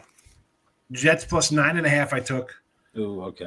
Cincy plus 3. Chargers plus 5.5. Giants plus 2.5. Seattle minus 3.5. Cincy plus 5.5. Chargers plus. Chargers plus 5.5. Cincy was plus 3. Not 5.5. They're 3. Chargers plus good number on the Chargers. Okay. No. Cincy's plus 3. Chargers 5.5. Giants plus 2.5. Seattle minus 3.5. Denver under 42.5. And Philly under 40.5. That's what I got for next week. Philly against Vegas. Good number in that total as well. I usually do them on Wednesday, Thursdays. I mean, if you're betting NFL and you're betting, when you say Wednesday, Thursday, you mean for the following week, right? Yeah. Yeah. Like if you're betting NFL, if you're trying to bet the NFL and you're betting into lines on Sunday morning, like you missed the boat. And taking advantage of stuff like this when the market is so much softer is really the only way you have a puncher's chance if you're just someone who's trying to be a rec better. So I want to disagree with that. It's not like you can't play the NFL on Sunday morning, that there aren't opportunities, but you don't have the opportunity to bet both sides in the NFL on Sunday morning the way you do later in the week. Oh yeah, that's what I'm talking. Like by Sunday morning for me is teasers. That's when you want to bet teasers. But touchdown Saints. If you're just going to be someone who sits there and tries to handicap the games on Sunday morning and just pick sides and totals, good luck. We got a whole lot of drama going right now. No drama with Minnesota, Washington. All right. Not much drama with the Dolphins and the Jets, although that total's still very much in question. Drama with the Titans and the Browns. Drama with the Steelers and the Ravens. No drama with Seattle, Atlanta right now. That game, the over is already cashed, although not for in-game bettors. Not much drama yet for Indy, Jacksonville, though that total's still very much in question. New Orleans now up a touchdown against Tampa, and Tampa was the team that everyone took for. Pat's just doing something exciting. What's going on there, man? No. I just got excited when you just said that. New Orleans. Oh, yeah. Well, so Tampa is the team that everyone picked for Survivor, and if Tampa loses, Survivor gets real interesting real fast. Yep. Right now, and all the entries that people have that are live are all of a sudden worth a whole lot of money. And of course, Cincy Buffalo 28-25. Touchdown. We've got drama. Bills. Touchdown. Bills. Pick 6. What? Bills. Bill. I'm sorry. I had to press everybody. I'm thinking I must be way behind. Yeah, I'm like, well, Sean, are you at the game, Sean? What the hell is going on here? Jesus. Oh, that was bad. That was bad. I told Prez like I gotta make myself relevant in here, people. I gotta be a little ahead of everybody. I'm sorry. Wow. Okay. How do you do this? How did we do that? Wow. Higgs, back in the day when I worked for VSiN and we were doing the Super Bowl one year and we had some new intern, and my job was to like grade all of the props as they were cashing. And one guy sent me the link. He was like, here's the press feed for the play-by-play for the game so that you can like have a little extra time and also actually see all the stats and stuff right here. I didn't tell this kid, and I was just a full 2 plays ahead. And I had this kid thinking that I was some football savant. He was like, what are you doing here? You're calling every play. That's funny. You're like Bill Murray in Groundhog Day when they're doing Jeopardy. Yep. What is Mount Titicaca? Still the greatest gambling night of my life was high school grad night. So of course, no money, but our high school did a casino night, and you're not getting the cream of the crop when it comes to the dealers here. And this guy's sliding the card out at the blackjack table before you do anything. It gets to the point where I'm playing every hand and everybody's just watching me stay on a 14 because I see an 8 and then hit on a 13 on the next hand and go crazy. Wait, what was your edge there? He was flipping the dealer was holding the deck and would just slide the card out before I said hit or stay, and I would just see it, and nobody noticed. You noticed, yeah. Sean, I got a question for you. I know with those like look ahead lines, how you said you have the Jets like plus 9.5. With all these injuries, let's say that you find out next week against the Jags that the Jets are going to start like Vinny Testaverde and it's plus 12.5. Would you middle that or would you let it ride? No, because if I had that number, right, what am I going to do? Bet out a worse number? Like come back? Like I'll tell you what I did. I had Seattle against Minnesota. It was go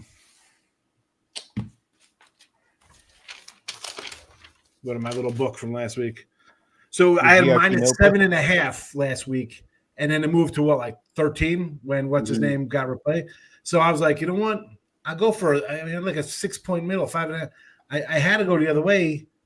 Didn't work out, but if it's that big, I'll take a shot because I didn't think there was that much difference between two crappy quarterbacks. Apparently there was, but other spots I'll just eat the bad number and If you figure you get 5 points in between an NFL game, again, this is only it's not like huge sums of money when you get on these early things, but still, I'll try middles when I can, but not for like a point or two. Like now, I mean, this would move right if we have if Brady Cook is the quarterback next week. Oh, Bucks. He said Brady Cook even got hurt. I don't know if he's still in the game, but okay. Yeah, he just got his toe stepped on. It looks like. Oh, Bucksby driving. Bucky Irving with a big run for Tampa Bay. I need a catch from Bucky. I was listening to Jesse say take the Bucky Irving over 2.5 receptions. He's got 2. He had 2 in the first. He had 2 in the first drive. There's nothing since. 2.5%. When Derek and I are on the Friday show talking about those props, we take a ton of under 2.5s on running backs. They don't get that. Like that's a key number for running back receptions. He had 2 on the first drive, Tom. And have you cashed? No. Dolphins in the end zone. Yeah. Is Trevor Lawrence good now? Kind of. Is this a mirage for Jacksonville, or are you guys Jaguars believers? Is anyone a Jaguars believer? I think he's all right. I'm a Jag believer. The Colts are in trouble, so I'm happy with my Jags and my Houston ticket. If Houston somehow pulls out a miracle tonight and beats Kansas City, I'm feeling really good. So it's more anti-Indy than pro-Jacksonville. Somebody's got to win. Yeah, because the Jags, I'm not high on their defense. Well, they're number one. I mean, at least for rushing yards allowed right now in the NFL. Another interception from Joe Burrow. Just threw another pick. Wow. Who's number one in Jacksonville for rushing yards allowed? Oh, yards per game? Yeah. Not Jaguars 4th and 1 on the 9-yard line. What are they going to do? Take the point. Since he plus 6 before this game started, I'm that's worried about that. It looked like that was what I'm saying. Like, oh man, the sweat is real. You're up 18, 4th and 1, 7 left. I take the points. I go up 3 full touchdowns. I got 20.5. I don't know. I think I'm going for it because even if you don't get the points, there's such little time left, and you're pinning them back so far. Right. Yeah, that's true. With a third-string quarterback. Yeah. And that's the thing. Like, if you can't hold on against a third-string quarterback, you know what? I'm glad you went for it because you weren't going to win anyway. Yeah, exactly. Let's be honest. Ravens in the red zone against the Steelers, down 8. Less than 8 minutes to play there. Live line. Pittsburgh, 2.5. 56.5, that total. Buccaneers in the red zone against New Orleans right now. Live line. Tampa, 2.5. 50.5, the total.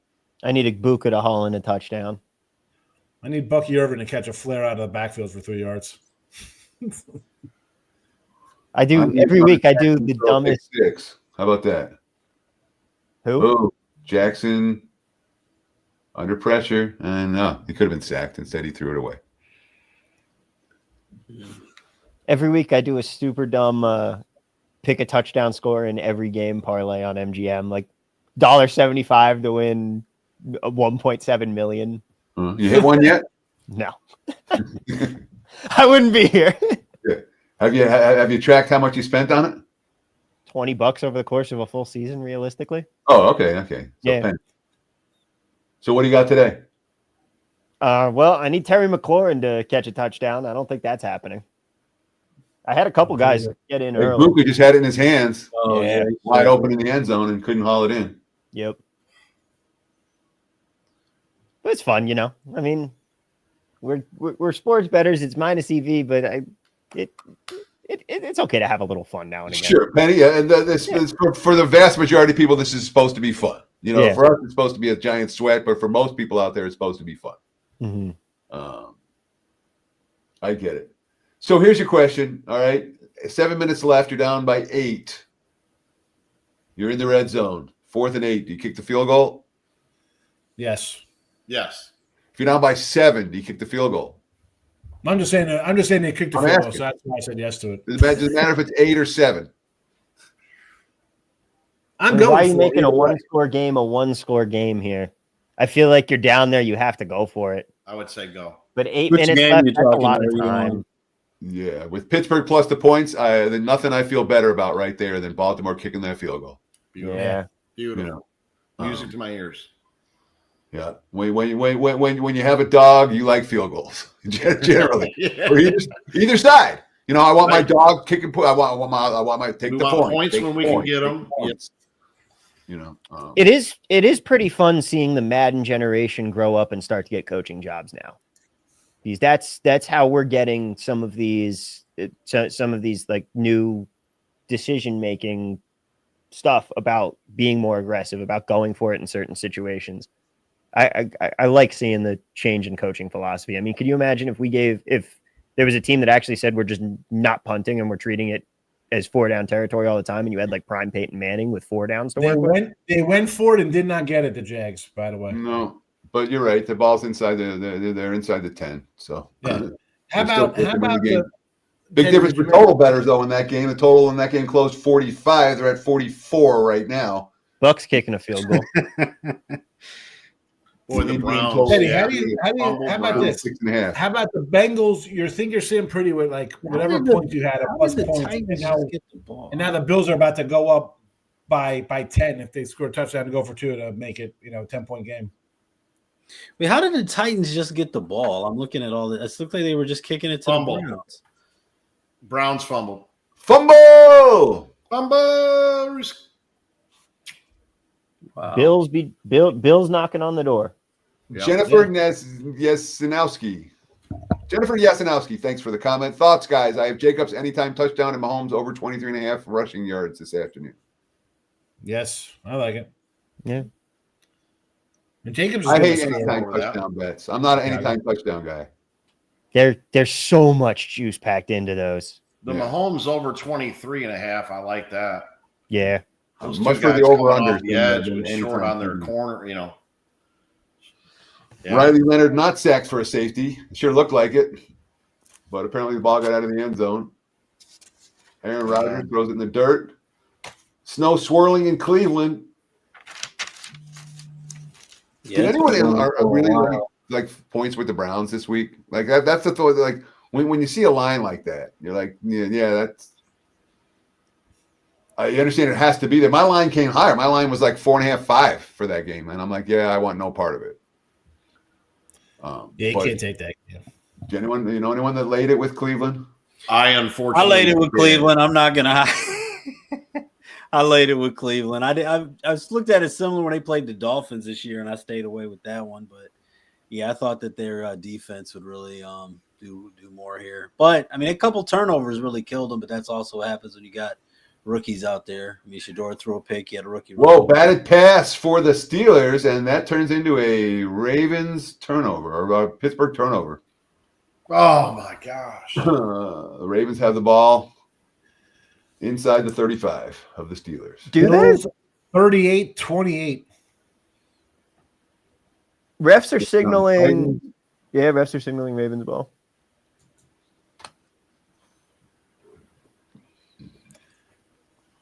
What a turn of events for Cincy backers. We were just talking about Cincy going to run it, and all of a sudden this happens. Yep. We might not even cover the game now. Jesus, how did hang on to that pizza money on Cincy because they're not. They're not making a run anymore. Your over is good. Overs, yeah. Yeah. Cash that. That was a hold crazy on. throw by Anything off Josh the board Allen. here? God, guy's so good. Hold on, wait a second here. What did they do here?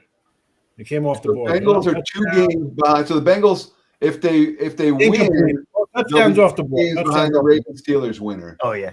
If they lose, they'll be 3 games behind the Ravens Steelers winner with 4 to go, and that's tough to come back from. Yeah, there's no way that's a catch for Buffalo, by the way. It's not a catch. Yeah. No. Rodgers picked off there. Aaron interception. They're reviewing it. Yeah. I was just wrapped into my Bills game. Like, what happened here? They took it off. More than 17,000 of you watching live. We got a appreciate it. safety. We got Thank a you for watching. safety. I just saw it just popped up. Notre Dame announced they're declining to play in a bowl game after being the last team left out the college football playoff. Are they really? Yeah. I mean, Iowa State didn't play. Also, They won 8 games. Here's the thing. You know what? And Kelly said something. She's like, well, I was like, give back the nil money. I want a refund. yeah. What about the coaches? You don't pay the coaches? No, the coaches get paid. The players are different. You wanted to get paid for playing games.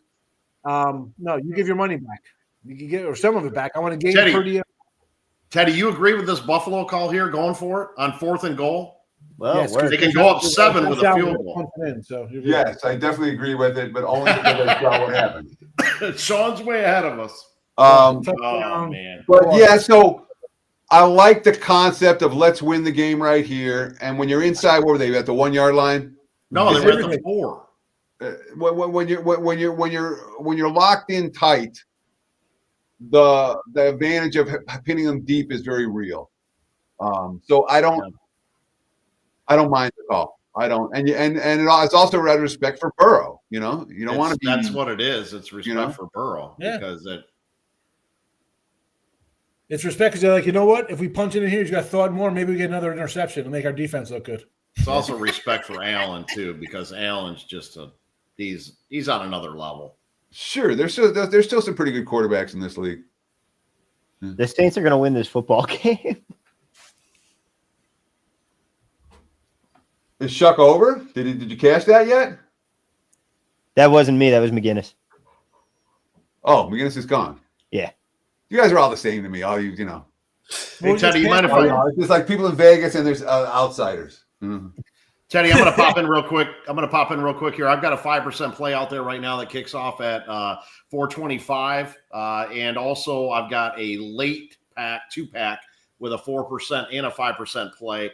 5-1 in my last 6 of 4% or higher, 22 and a 13 in my last 35 NFL plays. And Teddy will mention also to everybody, you get the if you use promo code ENDZONE50, you get 50% off anyone's package here. And so go take advantage of that. Guys, we have a Zach Wilson sighting in New Jersey. I was hoping I'd see Zach Wilson again in my lifetime. Nice. You got Drew It's Lock somehow even worse. Yeah, You the got Steelers, Drew Lock fumble. the Rodgers interception fumble thing got overturned turned into an incomplete pass. Miami with another first down. They 1 first down away from running out the clock. Pittsburgh's going to punt now. And the line there with Steelers, Ravens, Pittsburgh. What are we seeing? Which is real? 4.5 or 2.5? 4.5 is real. 4.5, 55.5 for Steelers right now. So the question is, does Baltimore score again? As for New Orleans, Tampa.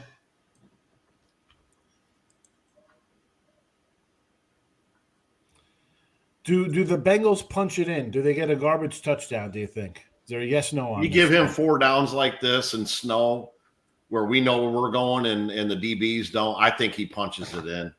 Yeah, well, he just threw a 40-yard pass down to the 29-yard line. Okay, well, that helps. Sean, can you – maybe I can 72 and a maybe half. I can squeeze in a live play, Biff, after you see it before we do.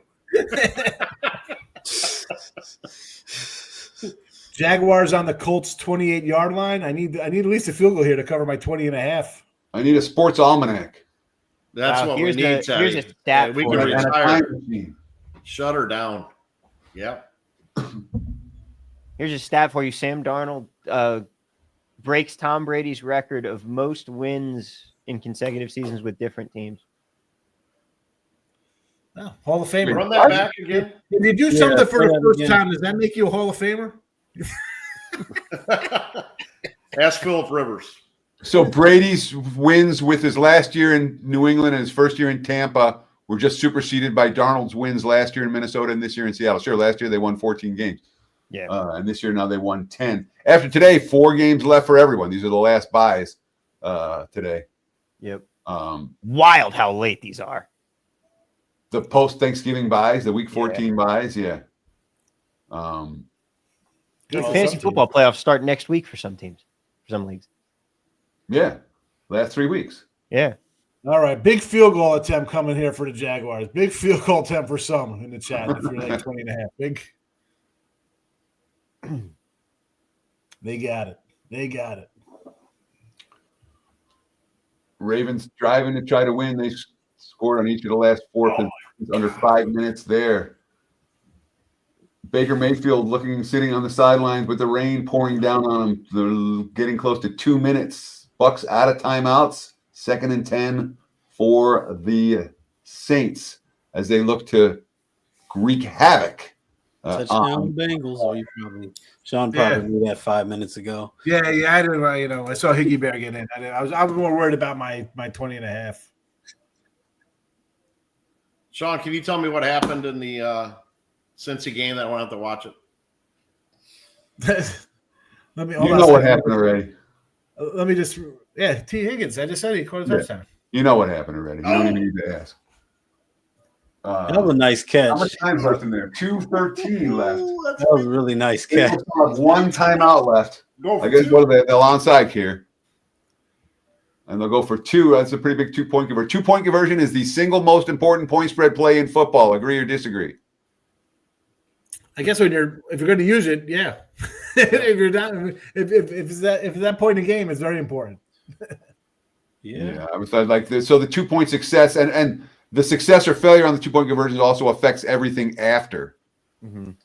I think with the new overtime rules, it's interesting now. If you get the ball second, which most teams you want to get the ball second, but then you're kind of forced to. If you give up a touchdown first, you're kind of forced to go for 2 because no one wants to really accept the tie or give. Joe Burrow fumbled without enough time left to really do anything.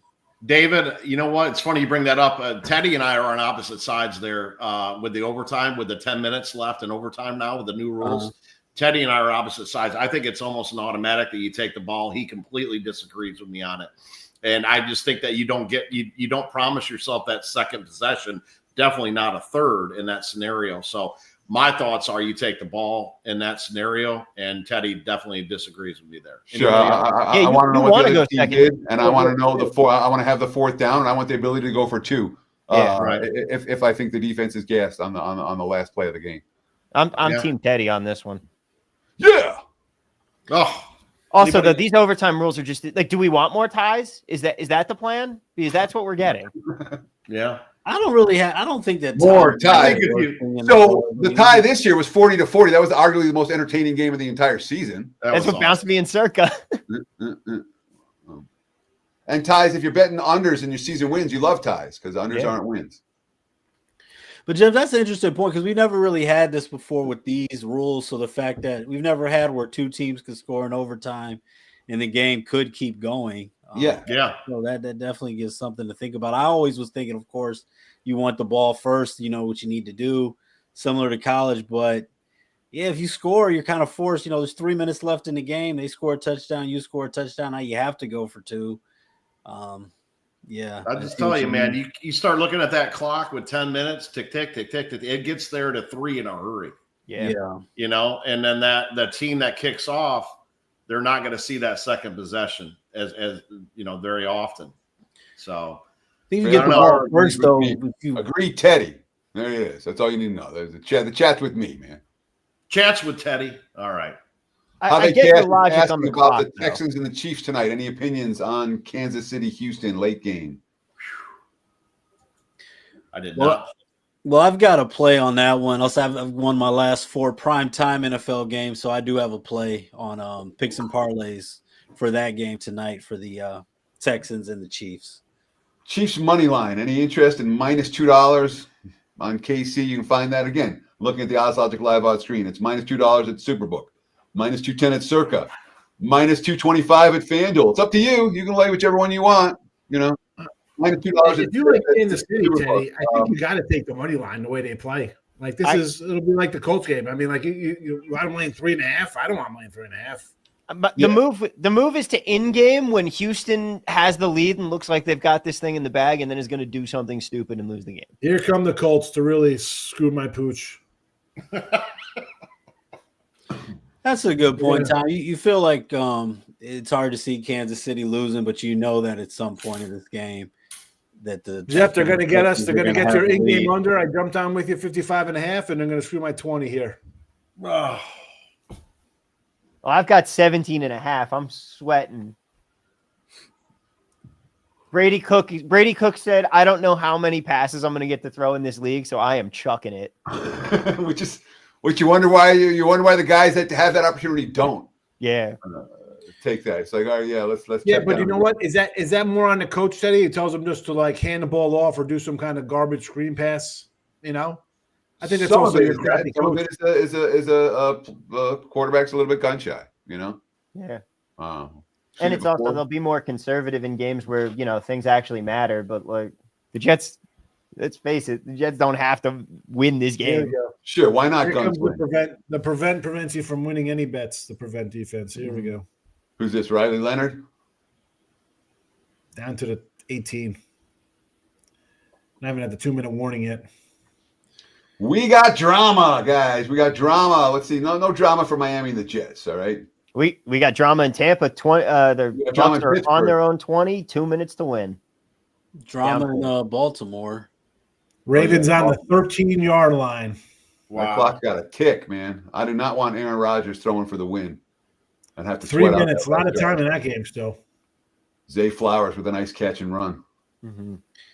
Got drama in Buffalo with especially if you're with the spread there. Oh. I'm on Yeah. Bengals +6. They're 5. Right, I mean they're down 5 right now, but They might get the ball back. Well, look, I'm seeing so look at this. Buffalo -4.5, -3,000. Buffalo -5.5, +320. That point between 4.5 and 5.5, which is normally the deadest number you'll ever find, right now it's worth. Oh, I'm so -4.5, -490 is what I'm seeing. -5.5, +320. Touchdown Colts. Yeah, Baker nearly touchdown just Ravens talked. too. yeah. Baltimore's in the end zone. So here come the Ravens are going to go for 2 probably. What do you have on the Colts game, Sean? Are we sure that you got both in? 20.5. Okay, I was on the Jags +2 on that one, so I've checked out on that one a long time ago. Oh, yeah. No, I did this. It was 20.5. I figured, you know what? Backup quarterback, what's he going to do? I thought you'd be safe. Yeah, no. Touchdown 2 minutes ago. Josh Allen just got sacked. 3rd and 15 with 1:54 left. Bengals, no timeouts now, but they're going to have about a minute and change. Hey, Sean, Everything take goes another in. look at that. Yeah, I'm watching Colts- Yeah. There's a bobble there, Bo. That's no catch. That's no catch. Yeah. Yeah, the Ravens touchdown got called back too. Did it really? touchdown. And then it's like no touchdown. No. No. What year is this? Patriots 11-2, Broncos 10-2, Bears 9-3. That's just a graphic they popped up on Fox. Wow. Yep. Yeah. That had to be like 2006 when the Bears were good. The Rex Grossman Experience. Devin Hester. Oh, that's a Super Bowl I'll always remember for being in a global marketplace contest where I was going to win $50,000 if I won and $20,000 Saints get the ball back. myself, and they went into Saints business on the win. Monday morning, and I lost my hedge, and I never got paid from the contest. Jesus. Wow. That's awful. That was a giant fist right up my ass. Josh Allen, this is why I'm going Tell to us hear how you my really comment felt, on how Teddy. he's the MVP. He takes off for 20 yards. Dude, it was it's 20 dimes and 50 dimes. I can't lose, so let's hedge. and then Yeah. it looks like I can lose. How come you never got paid on the contest, or is that a story you could share? I will go into the business on the Monday after the next day after the Super Bowl. All over in Buffalo, 39-34. Wow. Looks like Circa's about to lose a lot more people too, because it looks like the Saints might have won this game. Yeah. Tennessee looks like they're going to win outright. Well, there's still time left in Tennessee. Mm-hmm. But Tyler, if you're Tennessee, are you drafting a quarterback? Tennessee? No. Yeah. You just drafted a quarterback. You need a coach. But here's Not the problem this with that, though, Thomas. That coach is going to come in and be like, this isn't my quarterback. I need my guy. That's what I'm saying. 1st and goal on the 6 for the Colts at the 2-minute warning. 1st and goal for the Jets on the 8 with a minute 20 to some go. Receivers. I mean, that would be, nice to before you just get. They should trade for that AJ Brown guy. Oh, Brady Cook tossed a pick. We're safe. Yeah. All right, Bengals 44. So all the in-game stuff stays under, even though the full game did go over. What do we got? A final in Buffalo, 39-34, 73 is where it lands. And, of course, pretty much Cincy's a wire-to-wire job there, right? Plus the points. Yeah. That was 5.5 all week, 6.5. That's a tough one. The right side. I mean, could have been maybe a money line winner for them in that one. Total collapse in the 4th quarter. Yeah. Yeah, well, I mean, when you throw 2 picks and one of them gets returned to the house, it's a problem. Yeah. And when that happens in the 4th quarter, that's a big problem.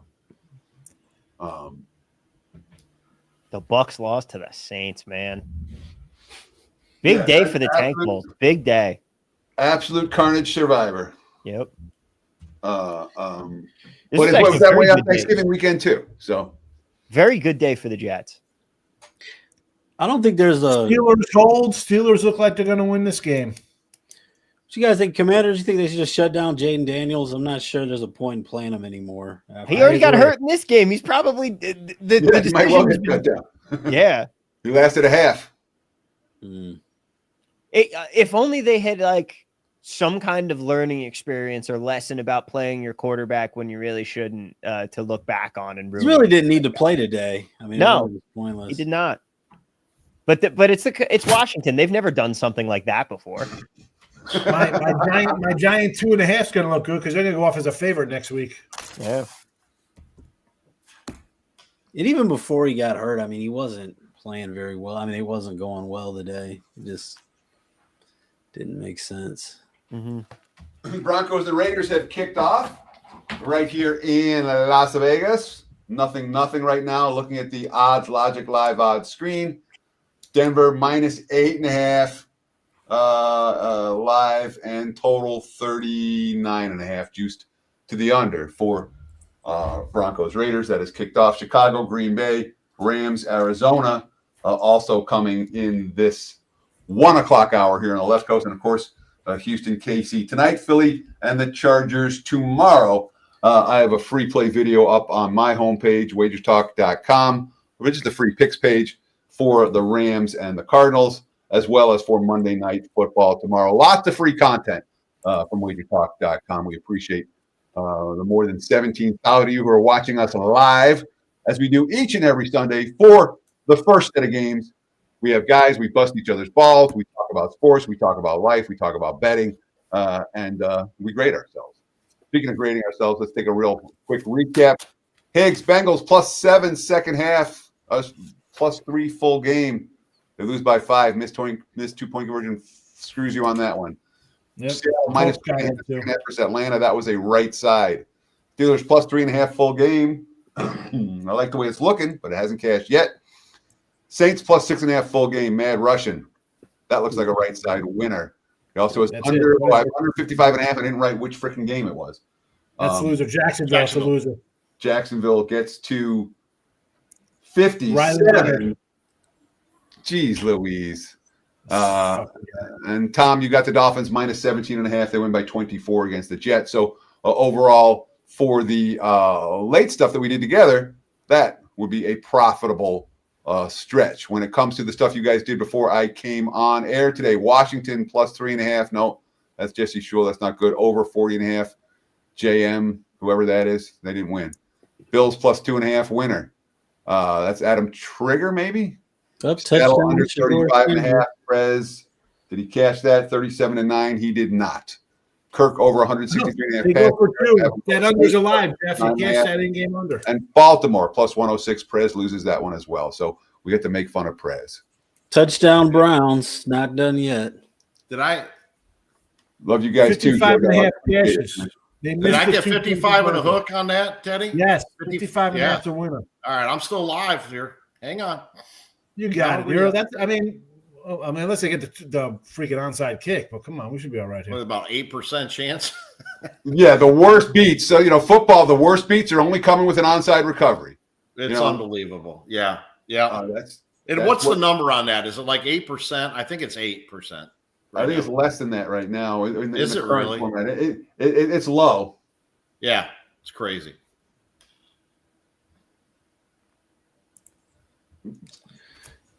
Wow. Okay, is Tennessee going to turn this into 2 points? Or did they blow it dead? The Browns are okay. It looks like they blew it dead. Or did they not? The Ravens are going to get the ball back. Yeah, with more than 2 minutes and a timeout. I'll be under the 2-minute warning, but still. If he fair maybe. Let's see what the time. 2:04, 2:03, still in the air. Yeah, it'll be the 2-minute warning. If he would have fair caught that, he'd have fair caught it at 2:02 or 2:01, and then had an extra play. But he didn't. So there you have it. I know everybody does it now, but do you guys agree with that? Like in this situation, Cleveland's down 31-17. You get a touchdown, 4.5 minutes left. You're down 8, and you go for 2 instead of kicking the extra point. 100%. Agree 1,000%. Yeah. Because you get the opportunity to make up for it, and you get it for kind of a free. It gives you a free chance to win. Yeah. You know. And we've seen it work. I've seen it work. Yeah. Someone did it this year where they went for 2 down, when they were down 8 and went for 2 and ended up being down 6, and they scored the other touchdown and they won. I don't remember what game it was, but I know that it worked. Yes, it's the right call. Teddy, on the flip side of that though, how much do you respect the prime number of 7 anymore now with that coming into play? Is that like a 5% where if you can get a 6.5 versus 7, it's worth maybe 5 to 7 cents to do that or not? I mean, that number, that prime number 7 has changed is what I'm trying to get to. So 7 is still the 3 is by far the most common and differential between 2 teams at the end of a game. It's 3 points. Yeah. 7 is still by far number 2. Correct. Yep. So, but is it worth? I mean, it's worth more than 7 cents. I would 7, on or off 7 still, even in the modern era, at least from what I've seen. Yeah. But I get what you're saying, the Russian. It's still the key number, but you do have to start taking that into account a little bit more. Right. Well, the 5s and the 8s are worth so much more than they used to be. That's the 2 numbers that really. 5 used to be the deadest of the dead numbers, and 8 was pretty dead too. Yeah, and right. 5 in particular, if you look at the data from 30 years ago and the data today, more games end 5 today than ever before. But you also have to look at you don't have to just look at how the games end, like what the final score is. You also have to cross-reference that with what the pregame spread was. And Teddy, this is going back to what you were telling me earlier about chasing the best number. I mean, I'm down here in Florida, right? So one of my main books is Hard Rock. It's insane. I can get like a plus 8.5 and then get a plus 9 at the same number. And some people don't even check the spreads, but I'm not joking. I mean, they'll literally go minus 110, 8.5, and then plus 8.5 minus 110 plus 9 minus 110. It's unbelievable. So you always got to be checking those all the way across. So Thomas, I'm going to disagree with you. If you're talking about cross-referencing the final results with the point spreads, for any point spread that you're going to graph out, you're going to get a bell curve. Mm-hmm. That's what all the games lined at 6. You're going to get a bell, some form of a bell curve that's going to show you the basic distribution of all the games lined at -6 or at -3 or at -10, whatever it is. They're likely to be long-term fairly comparable in terms of the bell curve showing what the results are. In my opinion, the more important stat is how often does the game actually finish 5? How long does it land 5? How often does it land 3? And the point spreads themselves kind of even out over time. A very weird throw by Bo Nix right there. Nothing still 3rd and goal for Raiders and Broncos. That's not what we're focused on. We're focused on a 4th down for the Titans. They'll have to punt. That's going to be the game we're watching last. Still nearly 3 minutes there. And Baltimore-Pittsburgh, we got a commercial break right here. 27-22 live line right now again. Steelers were 4.5. Teddy, I'm going to pop in a free play real quick on the 4 o'clock game. I'm going to take the Rams and a runaway. Rams and a runaway. So I made the case for the other side. So tell us why you like the Rams in a runaway. I just think if you look at who they're throwing to, you got Wilson, and then after that, there's nobody. He's got 560 yards on the game. I mean, you've got obviously McBride solid for a tight end. But other than that, I mean, you're without Harrison, you're without Weaver, you're without Jones. Dortch is out too as well. I just think that they're not going to be able to move the ball against this Rams defense. They may not. This is what I know is that Jacoby Brissett has impressed me significantly. I agree. And while the Cardinals are 1-9 straight up in their last 9 games, they've been in all of them but 2. 7 of the 9 have been decided by 5 points or less. Last week, they're down on the road in Tampa, down 2 touchdowns, just a dead spot. And they kept fighting, they kept scrapping, and they ended up making turn it into a field goal game. That's the character of this Arizona team, and that's what I made the case for Arizona with. I was betting on their character plus the points. They haven't quit. They haven't thrown in the towel. Now they next year. They could get crushed. I wouldn't be surprised. And I'm sure that the Rams remember what happened the last time they went there. Last year, it was Arizona, I think 41-10. It wasn't that close. It was an absolute annihilation for Arizona on this field. But the Cardinals have been, yes, it's on them, but no team, or we're going to come into next year and everyone's going to be betting on Arizona because they lost every close game this year. It's just what they've done, from the DeMarcado fumble on, which, if you want to talk about one play changing a team's season, the DeMarcado fumble when Arizona's about to go up 28-6 in the 4th quarter against Tennessee, and instead they lose that game outright. That play, I think, affected the course of their season more than any other play for any other team all year. Yeah. No, I think the Rams they're healthy, and they're coming off a loss where I do like a good to great team with a good to great coach and a good to great quarterback after coming off a loss that they should have won. So I'm going to take them. I think the number's 8 right now. Let's see. 9.5. I got them in early. Good job. Yeah. There are trends out there as we speak in the global marketplace. Green Bay now 7 at a lot of books, mostly 6.5s with juice for the Packers against the Bears team that no one here in Las Vegas seems to respect just yet. 44 for that total. Broncos in the end zone. They're now 12.5/13.5 live. 41.5 against the Raiders, and the 2 games still going right now. We're not yet at the 2-minute warning for Tennessee-Cleveland, and we're inside 30 seconds for the Steelers-Ravens. Could be a photo finish there, but also if Baltimore does get in the end zone, it sets up for shenanigans in the final play if the Steelers try some fumble-rooski nonsense. Yes, I'm never feeling good. Look at me. Baltimore sitting there at their own 40-yard line, and I'm worried about after the touchdown and when they score what Pittsburgh's going to do if they get the final play. So, yeah, that's being in Vegas too long and being burned too many times. Yeah, I really shouldn't. They call that wait until the fat lady sings, right? I mean, that's what they call that. You can't. So people ask me, what do you like best? My favorite play in football? It's not even close. My favorite play is when the freaking quarterback takes a knee. Victory formation. That's the best play.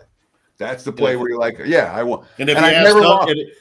I watched Schiano try to blow them up. Greg Schiano was the one coach who would try to blow up when he was taking a knee. but I don't think I've ever lost a game when someone started taking. You weren't on the Tony Dungy play? They weren't taking a knee. There was a handoff. I thought it was a knee. They were taking a knee on a formation. No, that's what started the whole the Joe Pisarcik fumble we're talking about. Oh, you're right? okay. Yeah, that's when they started taking knees. They were why that. I actually watched that play live as an 11-year-old or 10-year-old. No way, unbelievable. Yeah. I literally watched it. Okay. The Herm Edwards play we're talking about, right? Not the Tony Dungy. Yeah, you're right. Sorry, Herm Edwards. Yep. Yeah. For the Jets. Yep. Yes, that's how old I am. As I watched that live. I watched that live. How about this? I watched that live on the only TV we had in the house. It was black and white and did not have a remote control. I got a wild one. I was at the Monday Night Miracle. Sweet. With the one in Seattle? No, the Jets Dolphins. Oh, the one where they were down by 31 or 28 or whatever it was. Yeah, that I turned it off. And then I got a push. First grade. I got a push on that game. Tom, I was at the Chad Pennington game, 41-0 over the Colts. Oh, I remember that one. That was the game that Desmond Howard made the catch on the Heisman pose. Yep. Baltimore down at the 40-yard line. Lamar Jackson. They're on 3rd and 1 from the 30. Sean's way in front of us. Yeah. Sean knows who won. Sean, I'm watching the Monday night game. I'm trying to get the Monday night so I get some early. Sean, who the hell is your internet guy? I feel like you're watching Week 15 right now. I mean, this is unbelievable. What's going on? Got Infinity. I'll tell you what, you must be dialed in right there at the stadium. I mean, I'm hardwired into my wall. I paid when I had the house built. I paid an extra $2,500 for the whatever it is, Cat 6 wiring or whatever to have it every room in the house on both walls, either side, across every room, every bedroom. Oh, that's fantastic. Game's over. Lamar took a sack. Every bedroom, every room has casually, by the way, game done. Hardwired cable in every room, so I can just have hardlined internet in every place. Tick, tick. Who's that? Cam Hayward? You got it, Tim. Come on. But the thing is, Sean, like I paid to have a wire dropped in to my room too. To like, I've got gigabit internet too. I shouldn't be this far behind you. But you know what though? What's weird about it? Sometimes I'll be like, if I'm like live on streaming or something, like my internet, it just goes off. Like I won't have internet service. Like I can't send a text. Like it's just bizarre. Mm-hmm. Like my pictures don't send. Yeah, my internet's been thankfully very good with stability. I can't talk on a cell phone in the house. Judkins free in space. Down 8. Browns are on the Tennessee 15-yard line. He threw a big pick. We're going to stay with you through the end of these quote-unquote early games here in Las Vegas. We're just approaching 1:24 in the afternoon back east. I know it's already 4 o'clock. It's already dark back east. But, boy, we appreciate you hanging out with us and watching WagerTalk TV. We appreciate the likes. We appreciate the comments. We appreciate the follows very, very much. Promo code. Last time I'm going to mention it. I know I've talked about it a couple times, but I do just want to give you guys half off. Take End Zone 50, half off any daily package up on the website at WagerTalk.com tonight. And it's late. I got a question for everybody. Go. Sanders has got 350 yards passing today. Mm-hmm. Are they going to be like, look how great this kid is? Or will they get any kind of, well, you're down 30-17, 30, like you're getting garbage yardage, This is not garbage yardage. Yeah, I don't agree with that. Game right here. I mean, if you're down 20 points and all of a sudden you got a bunch of they were up 17-14, and then Tennessee took the lead. The Browns got a chance to tie the game here. It's not garbage. Yeah, yardage. It's 31-23. Yeah, they're going the thing that I thought Shedeur Sanders brought to the table immediately for Cleveland, he brought big playability that the Browns hadn't had all year. So at least since they traded Flacco. Flacco's a guy who'll let it fly and let his receivers make plays. And the first game with Sanders right here in Vegas, you saw even on the first game where the box score said he was, I think, 4-17 on the very first time when he came in the second half. But on the last drive of that game, Cleveland was driving. The ball was moving downfield, and that ability to create a big play is something. He had a really nice rushing touchdown in this game too, and another nice one. So I'm just, against the Niners, he didn't look all that good. This is Tennessee, by the way. Touchdown. Sure. Again, Touchdown. it's a rookie fifth-round draft choice. Harold So I'm not Fanning expecting Jr. miracles. touchdown. Got a chance to tie it. They got to go for 2. Do a nice pass. I know you saw it already, Sean. I know you saw it. I announced it. Babe. Now I know you don't listen to me when I talk. I said touchdown. We need the 2, Sean. Let us know. Should I tell you ahead of time? And I ain't gonna pub because I don't get to do it too much. But Harold Fanning out of Bowling Green. Not too many guys. I mean, too many times you get to shout out Bowling Green. But The BG Falcons. Oh yeah. Teddy's that's his guy. Teddy's calling him from the Chiefs seats there. Yeah. That's his guy. He loves the tight end. We had the other late games on, and these ones are all dead. I had to switch the. That's not a good looking 2-point conversion attempt. Oh, not at all. Not at all. Oh God. So now we get the onside kick. Oh, what are we doing? That's what the you're other doing side. is you're kicking outside. Oh my God. Didn't work out today. I think he forgot to flip it. They had 2 Unreal. terrible 2-point attempts, though. I mean, the first one was a fumble, so that was the difference. Sure. If they'd have kicked the extra point the first time, they kicked the extra point the second time. Meanwhile, the Raiders marched the ball down the field against Denver's defense. Yeah. And Jacoby Brissett with a tough pass into traffic, caught first down. Arizona in the red zone already. That's it. Trey McBride. I don't really like that trick. I don't like that play at all on that 2-point convert. What the hell? After the fact, nobody likes it. But I mean, he was in the rhythm. I mean, at least maybe you should let Shador actually throw the ball. I don't know. Instead of doing that trick. But you're right. After the fact, nobody likes it. No. Especially when it doesn't work. Worked in practice. On both 2-point conversions Cleveland ran, it looked like there was a better chance of Tennessee running it back for 2 points the other way. No doubt. P. Sander agrees with you. Horrible play call. Mm-hmm. Yep. The real Ron Pig. Appreciate your comments all day today, Ron. Busted 2-point try. And I really appreciate those of you who are hanging out with us. We do this every single Raiders Sunday. in the end zone. Right? I'm assuming I don't know if we're going to do it at least through week 18. I guarantee that. I'm not sure where it's going to go in the postseason. The postseason is only one game at a time. It's harder to do in game because I do not understand. Touchdown Raiders. I don't understand how you as a team don't have a play call where you say, okay, this is our 2-point conversion play, and we're going to run this all the time in practice. Like, how do you not going to execute there? Underdogs biting back in early play. I agree with you. That's the kind of play that, like, you should have 5 of them, yeah, or 3 of them, or whatever. But the type of plays that you can go to over and over again, 4th and 1 plays. Your short yardage. You should have some gimmies, a handful of gimmies that you save for spots like this. And I know it's hindsight, but then also when you're in the snow and you're doing the trick plays, I mean, the more guys that have to touch the ball on the play, I mean, I don't know. Live lines right now: Arizona up 6-0, extra point pending. I'm seeing 5.5 for the Rams, down from the 9.5, 10 before kickoff. Total 54.5 in that game. Green Bay now 7.5 against Chicago. Total 43.5, and Denver down to 6.5 with juice. Total 44.5 against the Raiders. And what do we got? Are we taking a knee here in Tennessee, Cleveland? We're burning timeout still. We'll stay with you through the end of the early games. And again, I really want to thank you guys for taking the time out of your day to hang out with us on WagerTalk TV. Tell your friends about it. If you like this show, please be sure to join us again next Sunday. Join me tomorrow on the opening line report. Live 8 a.m. Pacific time, bright and early. We talk about all the week 15 numbers as they come up, and obviously live odds screen. I do want to promote one more time because as the bowl lines come up today, it's a very valuable screen to have. You guys got some thoughts? We got 52 seconds left in Tennessee, Cleveland. Final timeout here for the Browns.